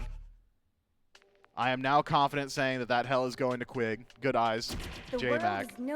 That's not a bridge pick. I mean, the Camelot Kings got to hunker down, tighten up their guard, and withstand the storm for like 10 minutes, I think. And that's not even to say that the Leviathans have an overly oppressive early game draft. It's just that they have a draft that is capable of playing in the early, whereas I don't really see that now for the Camelot Kings. So I'm going to take a shot in the dark stab at these two compositions as to where they might be rolling. Chernobog, Baron Somni duo lane for Leviathans. Morgan Le Fay solo, put the Marti Cross in mid with the Rat and jungle for them. I know I did things a little out of order there, but just kind of jumping back and forth. And then the Kings, I'm thinking it's going to be Neath mid with the Uller over for Yarkor, put the Mammon in the jungle, Raijin solo, and then the Hell support for that squad. So going off of at least that kind of a guess. Again, we're lacking a bit of that true tank from these ones. Again, no Guardian, no Warrior in sight for these two compositions. How does this one kind of play out through the stages of the game? You know, when we start getting down to, if we inevitably do hit that 30-35 minute mark, which of these two teams has that advantage towards that late stage team fight, and especially towards the sieging stage? Well, on Siege, you're probably favoring, man, counter Siege, I am fully with the Atlantis Leviathans. I feel like their base defense is much better. As far as actual Siege, when I look at Siege, I almost entirely evaluate initiation. I know you can say, well, double hunter composition is just going to burn a structure. Yeah, good luck getting in towards it if you don't have someone that can start your fight. And looking at both of these drafts, it's just zero initiation on the Camelot Kings barring Taiko drums. And then there's like maybe a little bit from the Rat, and then maybe a bit from the Baron Somni too. I think both of these teams are going to struggle a whole lot when it comes down to actually knocking down the base. But 30 minutes in, how does a fight look? Camelot Kings praying that this Maman Brigitte, who is going to be playing solo agent in the jungle, finds one guy straggling. Neath has ultimate, make it happen fast, and then play the team fight 5v4, I think is the win con for the Camelot Kings. Atlantis Leviathans is global gods. Let's catch anybody anywhere on the map, and we're both just going to jump on them as Rat and Chernobog. So I think similar ideas with very different execution from both these teams. And it's kind of that we find one guy by themselves, dogpile onto them, you know, as you said, Neath ultimate combined with Maman, whoever else may be around, or go for the stray Ratatosk or Chernobog, turn a fight from a 1v1 into a 2v1 or a 3v1 in that case. So we'll have to really see as the game progresses how these two teams decide to play these compositions. Because I think you're right to say this is no tank, tough initiation, almost feels like we're going to be watching maybe a bit of an arena match between these two teams. So we'll have to see what happens in game number 3 as we throw it down to our casters, Gormizer and Trelly. Thanks so much, J-Mac and Mifflin. That's right, game 3, Levi's Kings. Of course, I've got Trelly alongside me with Doug giving us the views. And Trelly, we are going into a very interesting dynamic, I guess reverting back to an interesting dynamic with these two teams, as we go back to a very squishy composition on both sides. No Guardians or Warriors in sight, back like game 1, and 74%, so now it swings even heavier in favor of the Leviathans. Yeah, they've got the double 80, well, let's go quad ADCs as far as I'm concerned. You got 4 hunters throughout both squads in that regard. It's going to be interesting. I think that, the Leviathans should have that early pressure. I think Mifflin was right to highlight that. But it's not as if the Camelot Kings can't find aggression. They've got, 2 Bluestone Hunters that are going to come out of the gate with some CC at level 2. They've got the ability to try and look towards duo lane if that's a possibility. I mean, anytime your team is going to get some good solid clear, which I think that's pretty much all Marty provides, right? A lot of good early ability damage. So they should be able to look towards some pressure over in the left being adapted. He's got Blink. It's not like Quig isn't just going to keep everyone nice and healed up. But you still have the ability to fight if you want to. Considering Shinto's on Chernobog, you're not really looking for much aggression in the early unless you find Captain Twig out. Remember, he doesn't have beads, he's got the Blink. And Maman has the ability to get aggressive herself. You just got to watch that positioning. I'm going to watch carefully. I mean, just Pro League-wise, the first time we actually get to see Maman in the jungle, so it'll be nice. What kind of dynamic Twig is going to bring? Maybe the kind of damage output is really what I'm curious about. Because we've seen some of these fights early on not work out too well. But that's been fighting in the wave while you can't clear and hoping for the best. So, definitely some wiggle room. But I agree. I mean, when you look at it, outside of Rat, I feel like most of the picks on the Leviathans wouldn't mind waiting until 15, 20 minutes before they really get to impact the game. Shinto, of course, can change stuff with numbers. But, Marty likes to hang out. Morgan Le Fay can fight, so maybe it's right side oriented, which is where the Leviathans like to play anyway. The Variety's on a safer pick. It just does feel like the Kings have put themselves in a stronger position, at least for the early game. Hardcore is looking to showcase his, I believe it was Shinto in game 1 who was finding all those axes. Panda Cat now is going to be under the ire of one of the better mechanical players in the league. He has to play it carefully. Moments like that are where it can change. A lot of poke changed out back and forth, though. This is going to be an interesting lane. Do you expect the squishy nature of these comps to lead us to a bloodbath again? Yeah, I mean, the fact that there are so many ADCs tells me that aggression is, still going to be looked for, but not as... It's going to be a lot of poke. Yeah, it's not going to be as much all in. Adapting goes in for the gank over towards Variety. You want to get your ADCs to late game, right? So you don't have to necessarily look for all this action. Last game, the writing was on the wall. It was like, okay, we are going to be fighting as much as humanly possible. This time around, I can see why just playing it safe until ultimates come through at the very least will be the correct call. But Shinto, above all else on Chernobog, likes to go in. When level 5 comes around, Shinto's going to put a point in that ult and just look left, look right. Like, can I fly in anywhere and make something happen? The benefit of being a mid laner is you're probably hitting level 5 before anyone else on the map, and just having a Chernobog show up at your doorstep before you get access to your ultimate can be scary. In this case, it's actually Finoke who ticks over to level 5 first, but Shinto, I'm sure, is very close as well. There's just no action happening at the moment. Maybe you look towards Variety if you force out that dash, and it looks like Finoke's trying to. Variety's going to hold on to it, not let Shinto fly in and get a free kill. And he's got beats to try and stay safe as well. And now, ultimate available. And so, despite Finoke's best attempts, Variety avoids first blood this time. And honestly, maintains the beat, so presumably for the next few minutes is going to be just fine. I have to imagine right now, I see the farm gain stepping up. Twig wants to usually do that anyway. But adapting, more or less allowing it, not putting as much pressure onto lanes. And so maybe a lot of back and forth hope. We'll see maybe damage numbers go up. The kill count might not match it. It also means, Charlie, that we have to put some more pressure, I think, onto what lanes can find not only more pressure in their own right? Who's going to be able to outpush who? But I also think in that case, who's going to be able to swing over, early towards these mid camps? Who's going to be able to pick up like maybe an early Gold Fury? Do either of these teams? Maybe we'll hold that thought as Adapting looks for a fight around said mid camps. Is able to get, I believe, one of those. Loses the other two. Gets Shinto's ult as well, which maybe goes to the point. Are either of these teams in a better position for pushing objectives, pushing lanes? Well, at this point, I don't think objectives are coming up into anyone's mind, right? Oh, Variety wow. needs to get some juke shoes going. Does dash away, no tick damage on him. Looks like he'll be just fine. And actually, Captain Twig might have a way to go in here. And you're going to have not only that, the ultimate plus the World Weaver from Tings. It all lines up and does exactly what you need for first blood over to the Kings and over to Variety, who turns around his life and figures it all out. Yeah, fine, okay, needed to hit one of those shots, just did not have the range. Twig doesn't have the blink. I was wondering if he was trying to find a kill here onto Adapting, but just does not have it. 2-level lead, though, because of how much time Adapting spent over on that side of the map. You lose the beads off of Variety, but getting that kill is huge. I mean, Shinto uses the ultimate. Big Man Tings uses the ultimate. Both mid laners try and get involved. But it's the kill that goes the way of FinalK, who has been having pretty good pressure over in that lane, as Morgan Le Fay should. I mean, Raijin's great, but that CC interrupts just about every part of his kit, so FinalK should be getting the better end of those trades. But it's the dive attempt where it's a bit of an overcommit, and you gotta always be looking at Big Man Tings' ultimate, especially if you're overcommitted. It's the same with Shinto, right? We talk about it all the time with Chernobog. Are you gonna go in for a 2v2 when you know Chernobog can ult in? You gotta be thinking about the World Weaver as well.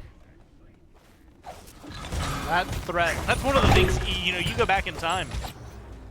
The Camelot Kings love locking that in. Specifically, put it in mid, World Weaver travels a little faster, gets over to the sides a little quicker, which is what Adapting's going to try doing. Still has no beads. Aggression forces out the dash. Now you got the World Weaver coming in. And just as much setup it provides, Peel is there as well. The Kings don't have to worry about it. Shinto even uses his ult to get on the right. And that means the Kings have 2 less ultimates and 2 less players to worry about in some of these team fights. Yeah, I'm a little shocked. That should be 100-0 every single time. Adapting hits, knock up into stun. FinalK gets the fear, but doesn't quite catch the dash with Dragonflight. Again, you can CC Raijin for a solid 5 seconds with that combo, but FinalK wasn't close enough. He had to overcommit, and now it's the Morgan Le Fay who's under some trouble, and he should be going down here. All you need to do is connect the Taiko drums, and Captain Twig gets the credit for that one. The gank regank. Twig might not be there on the first opportunity to help Variety, but he always comes through after the gank fails. And now you can see it not only, as you had mentioned, the 2-level lead in the jungle. FinalK starting to fall behind. Would not be surprised if Variety takes over to 10 soon. And we're left watching FinalK still at 8 for a little while. So a little bit of pressure has turned into a pretty comfortable lead. 1,500-ish, 1,300.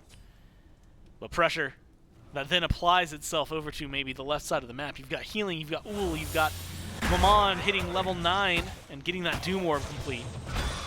And now looking for a little bit more onto Shinto. Gets aggressive, half health, the Chernobog. And Twig doesn't have to think twice about anything else, falls back and is set up. Now, a lot of this conversation around Maman has been item-based. Right. Time-based. Doom Orb, a level and a half lead, let's call it.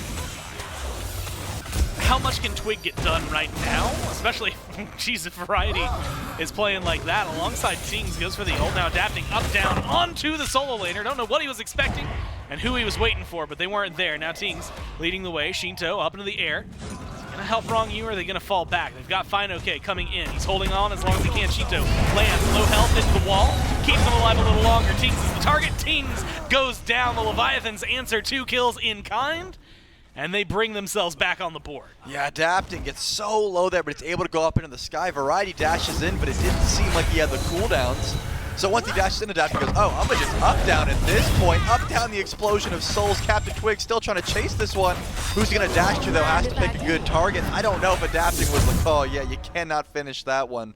So Captain Twig can't keep chasing. The blink is also not available. Adapting should just pull this under tower. See if the steal comes through. It doesn't. And if anything, Final K stepping forward. Yeah, manages to get the Dragonflight. If it weren't for Variety's presence, and I'll throw it out there, Adapting's literal one hit away from death, then maybe you actually see a turnaround and Twig pays for his insolence. Instead, Twig gets to invade, takes away the red buff, still has a small lead. But suddenly, Trelly, we have a much more interesting game. It felt like we were seeing the Kings just kind of march themselves forward. Leviathans fight back and show that they're not just waiting for the wake. If that's the case, you gotta watch out for how much this rat's able to accomplish. So far, all the kills Leviathans have on Adapting. Whereas on the right side of the map, a lot of damage heading towards Final K. Variety, gotta try and hit the Taiko drums. The beads should be enough, and it is. That was close. Variety really needed 1 or 2 more shots of the Taiko drums, but could not close the gap. But Final K's sticking around. He hasn't left. A dangerous game. Will Variety dash in is the question. I want to see it. Dragonflight. I was going to say, with the Dragonflight down, it's not worth it, but I really wanted to see it. Just go in, try to get the kill, potentially lose your life. Yep. The thing that has caught my attention, first off, World Weaver getting ripped out every single time it's on cooldown. Oh, yeah. Perfect from Tings. That being said, in mid, he's lost his tier 1.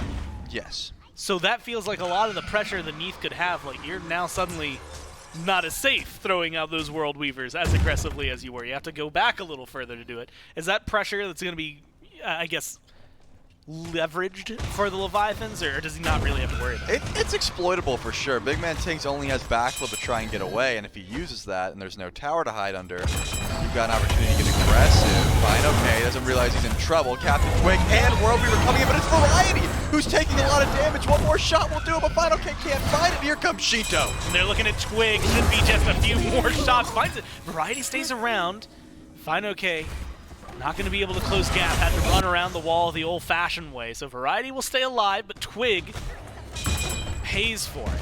And now pressure onto the tier 1 tower. And right with Shinto over here, this should just be the tower, despite maybe some of the early lead for the Kings and the pressure going their way. It's now 3 kills and one single kill lead for the Leviathans. But on top of that, 2 towers they've been able to knock down.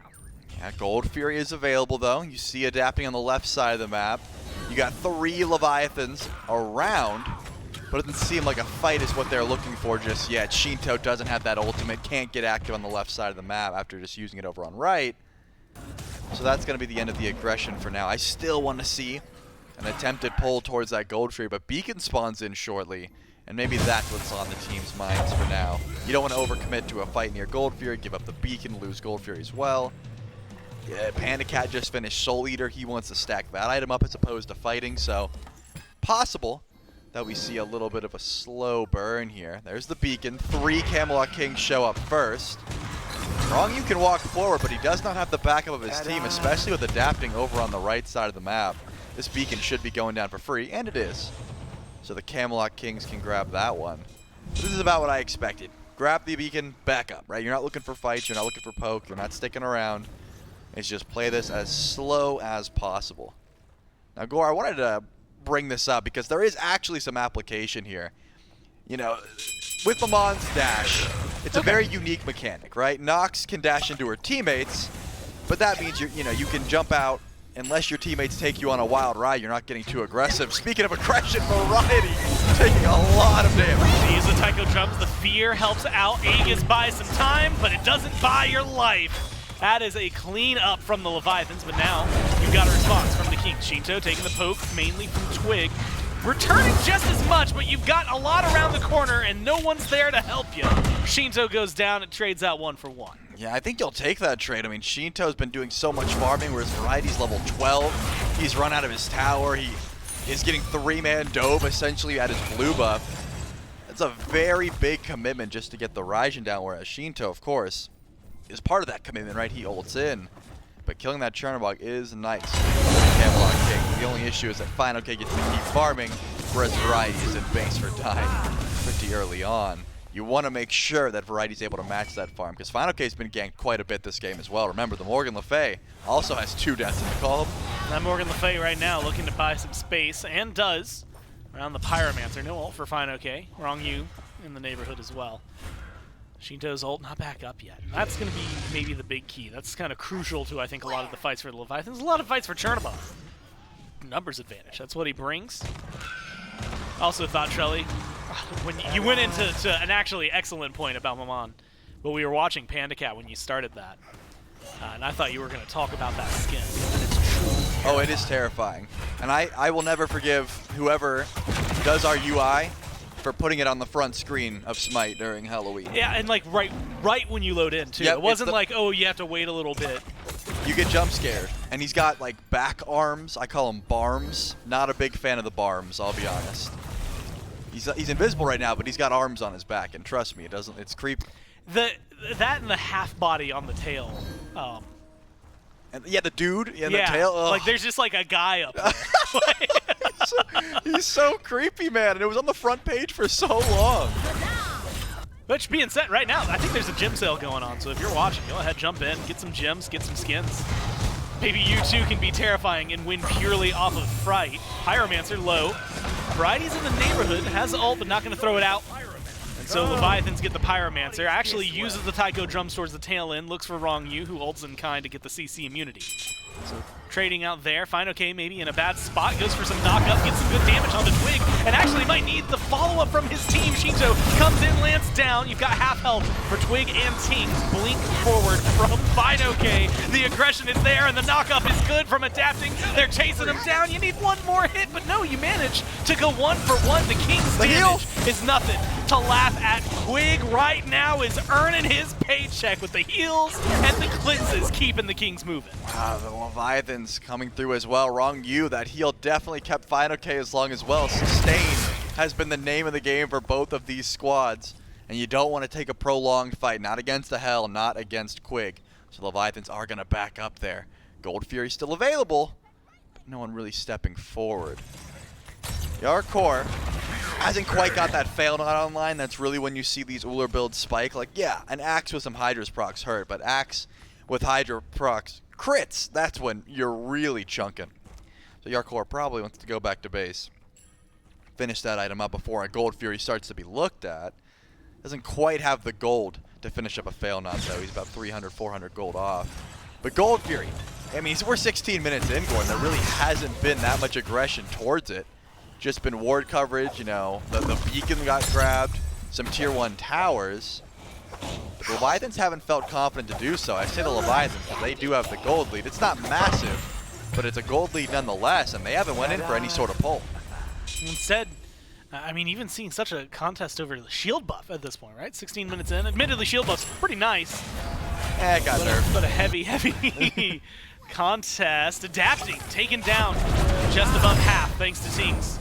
Maybe looking to go in, leaps forward, goes for the knock-up, stuns on the Twig, dart forward, but you get CC'd and you get eaten. It's jungle for jungle here on the left side of the map, and it doesn't seem like the duo lanes have the punch to back them up.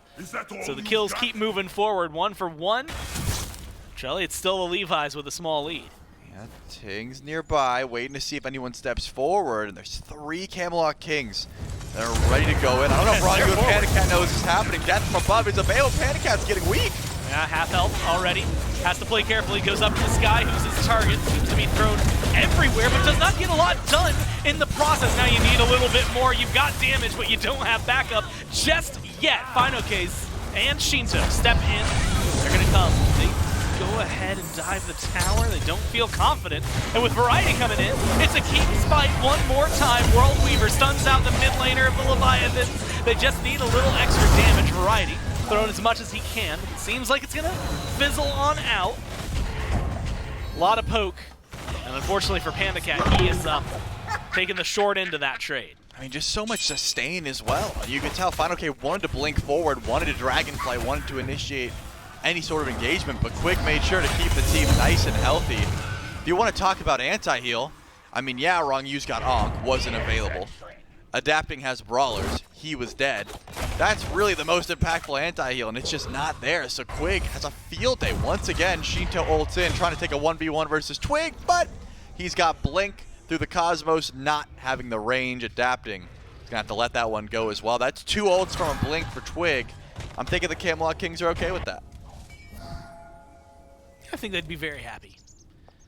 We've got a beacon, at least potential to get a beacon over on left. Fire. It looks like it's going to go towards Kings. We've seen, look, I'm surprised. This is the first time we haven't seen a 12-minute Fire Giant pull. Instead, it's going to be a small bait. Fine, okay, wanted Quig. Unable to find the lockdown, use the blink. Simi down on a lot of relics here for the Leviathans. They're going to pick up the Pyromancer, no problem. So they're playing around the map just fine. They get a Pyromancer, and again, that's a huge deal for them. Also, Trelly, to make you feel better. Okay. They have had more than one person buy the Baron's Brew this time. He didn't bring all those drinks just for no one. It was it was Shinto only for quite some time. Final K did not start with it, which is respectful, right? You want health pots early as a solo laner. But he did show up a little late. Sometimes you got to be targeted to the party, and that was Final K. Made sure that Wrong U felt included with the Baron's Brew being purchased there.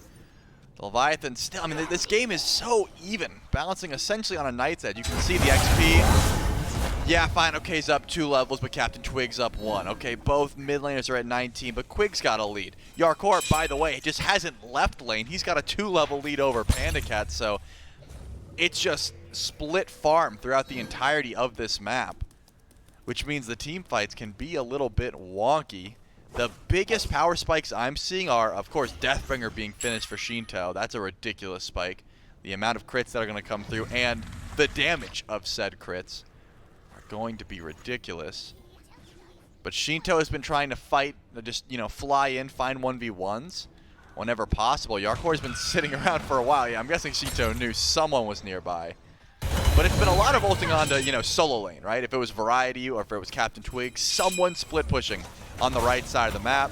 Shinto gets to ult in, get a fail not proc, and try and win that 1v1. Now, he's over on the left side of the map, forcing people over, forcing the Camelot Kings to respect that either A, he's going to take this tower, or B, he's going to ult away the second you show up. Means the pressure's on. It's just, you know, where you're going to find it. I keep anticipating a grouping over on right. Something to benefit Shinto being alone on left. The Gold Fury's still hanging out over there, by the way. It hasn't necessarily had too much going on. A lot around it. Maybe we'll see something.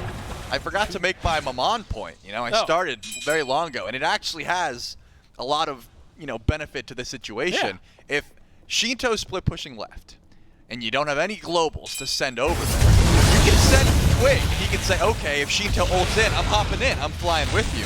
We're not going to talk about that, though, because Fire Giant started up here with the Leviathans. Seems like it's more of a bait than anything, but the Camelot Kings are here. Also, it's Hardcore who's going over to meet Shinto in left. So a true 4v4 on right. Well, let's not call it a true 4v4. Shinto could change that anytime. But a carry v carry fight. And ex-teammates at that. Doesn't seem like either are hitting too much to make the big difference. Minion advantage, maybe going over towards Shinto. Also, the adapting advantage is about to go over towards Shinto. He's coming over towards left. Hardcore is the target. Knockups. Good beats too late. Aegis is going to buy some time. The tower gets some damage. Slow from Shinto in the ult. And then a couple more autos gets the job done. Now you got to get out, Shinto. Lazy back in the lane. And not too much you can do about it. Crits. A Ring of Truth. Oh my god, he's done a lot of damage. Aegis buys some time, but it's not going to buy enough. Almost turns that one around on Twig. Back to Fire Giant, though. Variety is here. Goes into the Tycho drums. I'm not sure that's the best play yet. Beats an Aegis. Is he able to make it out? No. Panda Cat confirms that one, and Fire Giant has to be the call. Only Big Man Tings is close by. Quig is going to take a bit to show up, and the Leviathans don't want to continue their siege on the Fire Giant. They will just back up for now, and if anything, the Camelot Kings grab a free tier 1. I mean, I love the call to take the 1v1. You got Adapting's backup, so of course you're going to be able to get that kill onto Yarkor. But thanks to Twig, thanks to Quig, you can't get Shinto back to base. You get both relics, and you trade out that kill. And Variety, I think he does what he has to do. When you know Fire Giant's happening and no one on your team's close by, you either hide around the corner, go for a low-stakes steal, or you show yourself immediately and try and kill, and that's exactly what he did. Doesn't get much, but gets the team off fire. Pyromancer is going to be the tentative answer, or at least started by the Leviathans. Questioned. The Kings, well, they're at least hanging out there, now adapting up in the sky. You got a lot used by Tings, a lot used by Twig, and that's going to be the engage. Adapting, dives in, knockup's good. Hardcore is the main target, doesn't have relics. Is playing safe. Twig alone, Twig chase down, and it looks like maybe a collapse coming in from the Leviathans, but they aren't quite confident in their ability to chase down the Kings. Get a few to half. Instead, fall back. Leviathans start up the Pyromancer. Kings step forward, try to steal it away. Unable to find it just yet. Surging forward. I mean, Trelly, it's 5-on-5. It's death ball time. Both teams unwilling to leave the other alone for more than a few seconds. Oh my god, the damage onto Twig as well in the tail end. Oh, just shy of getting the kill from Panda Cat. Showcases exactly the kind of pressure, and that means wrong you. You see Final K running them down, creating a little more space for the rest of the team. Yeah, Final K still has Blink. Not too many ultimates available. The Leviathans are feeling confident enough to step forward. Remember, I already said this. Quick can heal up just about anyone. If you walk forward, you think you're going to win a sustained fight, it's going to be sketchy, and Fire Giants get low. Final K leading the way for his team. Variety is getting low. You need some damage, though. He goes to the Taiko drum. Someone's got to shoot him over the wall. You got to fight instead. Variety free firing right now. Adapting finally chases him down, kills him off, goes up into the sky, and is looking for the knockup. Hardcore Quig low in the back. That seems to be Adapting's target. Shinto is coming in to back him up. They turn their eyes towards Tings, force the backflip, find some shots, but you need more damage, you need more CC, and it's just not going well for either of these squads. Low health abilities going a little wide. Juke shoes on. And it's going to be 2 for 1. Kings losing their right side of the map. Just Panda Cat in trade. Adapting was hiding just to see if Yarkor would step forward. Knew there was no beads available. He's not going to find it. Yark is going to be healed up by Quig, but not step forward to chase. Doesn't seem like the smartest call. Wrong you already here towards Fire Giant. And it looks like Shinto going to send over to left to try and deal with the Titan. So there's not going to be any more pulls just yet, but the Camelot King stuck by just to make sure. Shinto's got plenty of DPS, so he will be able to make short work of this Titan. Someone on the Kings has to head over, though, because a Titan left unchecked can take just about all these towers, especially if Shinto's doing the pushing as well. This is what I'm talking about. There's two different interactions with Amon's dash that I want to bring up because of Shinto's split push. There's the first one where, yes, Shinto wants to ult in, help his team. Captain Twig can hop in and fly with you. But the interesting thing about dashing into an enemy as opposed to a teammate is you can't choose when you want to dismount if they go up into the air. If it's Adapting, for example, he can say, hey, instead of ulting in, I'm going to ult all the way back into my tower and bring you with me. And that could be a scary situation. We'll have to see if it happens here. Looks like it will. Up into the sky, Shinto's gonna bring him in, but brings him over to Variety, and maybe creates an awkward scenario for him. Has to eat the World Weaver, thanks to Aegis stays alive. And that wall is doing its work. He manages to survive. No and way! the team comes in. The team saves his life, Adapting with a double. Shinto as the perfect bait, the perfect setup, gives the Leviathans 2. That is ridiculous. I really thought Shinto was just going to be flying into his death and bringing Captain Twig along for the ride, but this time he delivers a free double kill to his team, helps out with the baits, and now it's just Big Man Tings to try and go near this Fire Giant with Final K rotating in. Yeah, you got to give this one up. FG is going to go the way of the Leviathans off of, I mean, let's just face it, a great bait by Shinto. Could have been a kill. He was very low. He was able to hide in the walls for quite some time. But when the Leviathans are able to collapse on him and help him out, ends up being a bait. And they're able to get Fire Giant on all 5. I mean, it is exactly what you would want from him. I mean, you're talking ult used, beads used, Aegis used, the dash into the wall, and just praying that a stray shot doesn't find you. Good movement. I mean, he was just a few inches away. I feel like, you know, or at least Chernobog probably had some hairs zapped off by Raijin. For sure. And now he's got the Demon Blade. Already had the Deathbringer. Upgrades that with the glyph. Feels like power sparks are getting hit here for the Leviathans. Now Trelly all 5 with Fire Giant. They got 3 minutes and some change to get some work done. Pyromancer's up. Still 1 Runic Bomb in Wrong Yu's pocket. Should be another one. Probably going to Adapting if I had to guess, or just give it over to Final K. He doesn't need wards. He's got a Chalice and a Runic Bomb. He's going to leave the wards over to the squad. and there's still 2 tier 2 towers to go through. We're 28 minutes into this game. Should be feeling confident if you're the Leviathans to keep the same plan going, where Shinto split pushes. If he's in any sort of danger, ult away. Again, I thought that it would be a good play for Captain Twig, because no matter what, it's going to be at least a 2v1 until the rest of the squad shows up. But even in a 2v1 situation, Shinto was not worried. His team shows up, so Captain Twig has to, watch out for when he jumps in to hitch a ride, because Shinto may be leading him into a bait. Now, Shinto just pushes right, whereas the rest of the squad goes in mid. I don't like the call of dropping any runic bombs here. I think saving them for Phoenix is the correct play. You already have a pretty big lead, and these tier 2 towers should drop naturally just by way of split push. Should be pretty easy. Panda Cat's alone on left. Shinto, V Twig. Something that, honestly, Shinto almost won earlier. About to have his relics back up. So maybe Twig has to play this carefully. Asked and answered. How's the healing been, right? I mean, we talked a little bit about Quig earlier. And on defense, it feels like that's going to be necessary. But I see some anti-heal items online for the Leviathans. Is Quig going to be able to provide enough for this team on defense? I would say so. I mean, Quig has been on point. He's 1-0-5. The cleanses have been nice. The movement speed, as well as the ridiculous sustain this hell can provide. So even though anti-heal is aplenty, considering the onks, the brawlers, things like that, and the Divine Ruin that Final K picked up. As long as Quig's able to stay back with his team, sustain out of combat, and then, rejoin the fight, should not be too much of an issue. Still one more tier 2 tower to go. Adapting isn't the greatest threat to left Phoenix without a runic bomb in pocket, but is going to pull over Captain Twig for now. It looks like they might go for a little bit of a 1v1. I think Captain Twig wants to chase this. Well, adapting. Again, unique ultimates. That's going to be chased down by the World Weaver no matter what. Gets stunned out. Actually uses the beats. So a relic down for the jungler on the Leviathans. It's a very large split. 3 on right, 2 on left. Twig trying to defend left. Already taken down too low. Has to fall back. Leviathans. They're going to move to the more standard, mid plus side lane as opposed to side lane and side lane. Turns out, Shelly, no, they're going to back off. Only got 20 seconds left on the Fire Giant. They're going to look at the reset, and we're going to be talking enhanced in a little over a minute. Yep, still had both runic bombs. I'm guessing the play was to kill Captain Twig there. They weren't able to find it, and because they didn't kill Captain Twig, the siege is just done. They may be able to step forward, but I think it's been a while since the introduction of runic bombs. Most teams are on point with being able to destroy those bombs before they actually get the damage out, right? You're not going to catch them off guard and just drop 2 bombs and destroy a Phoenix instantly.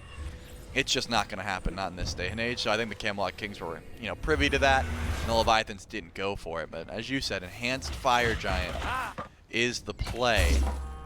Obviously, Shinto destroys this objective. I mean, he's got triple crit.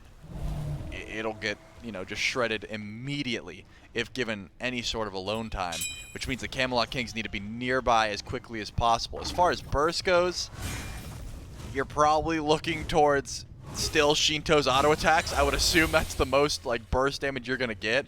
Maybe Yarkor, if he got his full combo off with a Hydra's crit, he could come close to that. But you got a 3k pot in tow, a red buff. Yeah, Shinto's probably the confirmation you're looking for. Maybe you use the runic bombs at this point, right? You've got that freedom. So the Camelot Kings need to be here, and they are 5 strong around the Pyromancer as Variety's looking for poke. Wrong you and Fine OK are a lot of the setup. How they're going to engage is maybe just as important as how the Kings are going to retaliate. Pyromancer started up, it's going to get shredded. That is maybe a small taste of what the Fire Giant could be like. Wrong you, forcing the ult and cancels it. Doesn't get anything for it. Just a little CC immunity. So maybe a big team fight ultimate, but it's only down for a minute, Trelly. It doesn't seem like it's going to be as punishing as maybe some of the others that the Levi's could have used. Well, if the Camelot Kings go in the next 60 seconds, we'll see that punish. But Tings also sent out World Weaver, so they are going to step forward. Doesn't seem like a Fire Giant pull is in the cards, though. I see Variety dashing over to right lane. There's still a Tier 1 tower available for the Camelot Kings. All the while, Shinto decides to solo the Primal Fury. He's going to win that 1v1 handedly, and might just head left. Given his positioning, yeah, it seems like he's going to go in, steal away a shield buff, steal away a purple, and unless someone backs to stop him, that's going to go uncontested for a bit. Shinto does have a runic bomb as well, so yeah, you leave this Chernobog alone with the Phoenix for like 3 seconds, that bird's gone. And worth mentioning, yeah, 3 runic bombs, by the way. That's a tactical nuke on 1 Phoenix if they so choose. And it's all up to the Leviathans. Right now, as you had mentioned, it's going to be play around the Fire Giant. You've got a 4v4. Uhl is coming to match Shinto, so it's going to be a 1v1 on left. Fire Giant fight for the rest. Let's listen in on the Leviathans as they try to take this.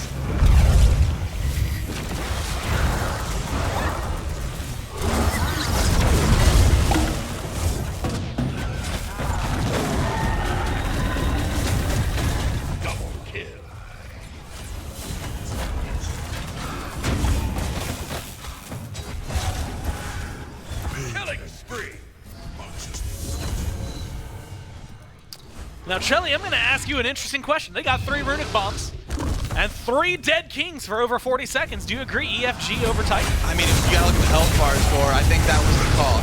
Panic Cat looked at his team and said, there's no way that we should be going in for the end call. Now they're looking a little bit healthier. I think the end call was certainly a possibility, but if Yarkor gets some lucky crits, gets some poke over the wall, it gets very dodgy. So I like the play to just go back. You still have 20 seconds before Twig spawns, 32 before Variety, and you got Enhanced Fire Giant, so you don't have to worry about minions. Why not play it safe than sorry? You're up 3-0 at this point. No reason to go for the dodgy plays. And they're going to do just that. Right side bird, that goes down for free. All the while adapting is just going to destroy mid lane by himself. Should be able to just go ahead and grab all of these. Yarkor stepped up very far there. If he gets hit by the Acorn Blast, almost certainly gets one shot. Has no beads or Aegis. So there will be a full-on retreat call. 2 birds gone. Just like that. And they keep all 3 bombs. Yeah, I mean, you didn't have to use them at that point, right? Adapting didn't have any to use to himself, but when you get 4v2 on a Phoenix with Enhanced Fire Giant, you might as well save him for the last Phoenix over on left side. But that all starts systematically from Shinto split pushing, right? Yarkor goes to stop him. There's no fight. Shinto says, okay, I'm leaving. Good luck. I'm going to fly in and help my team. And then it's a 4v5. This is what that Chernobog provides. It is still so annoying to try and deal with. Twig tried to play once, and it ended up sort of working out. Again, if Shinto dies, it goes a little bit differently, but because you send Yark over there, you don't have your Uhr to help near the EFG fight, and half the team just gets wiped. Leviathans are grouping up on left. No Fury, no Pyro, and they're skipping over the beacon for now. It's all eyes on the Phoenix. 2.5 minutes to play with on EFG, and again, 3 bombs in pocket. So they're going to step up, adapting. Isolated right now in mid, kind of joining Shinto in the in-between jungle, and bouncing back and forth. Trying to figure out where their engage is going to be. And more importantly, how strong that engage is going to be. This becomes one of the issues, Chelly, and we've seen this a few times with the Dragons compositions.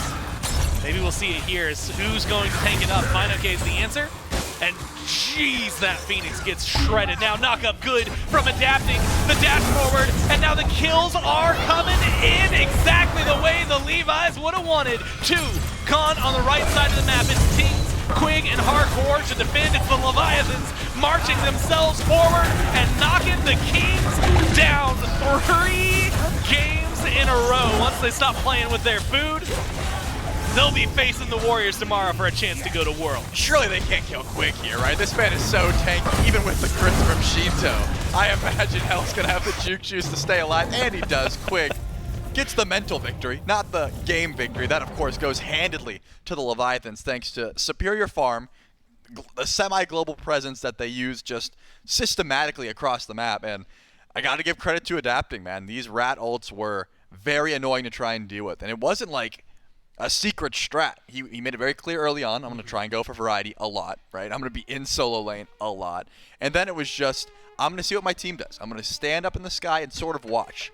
Who am I going on? I don't know. Who are you going to get low enough for me to try and one-shot? And that fight just ended up being Variety. He ulted from, I believe, green buffer, like just about between green and speed, and was still able to get right at like 10% HP, so Final K could finish the job.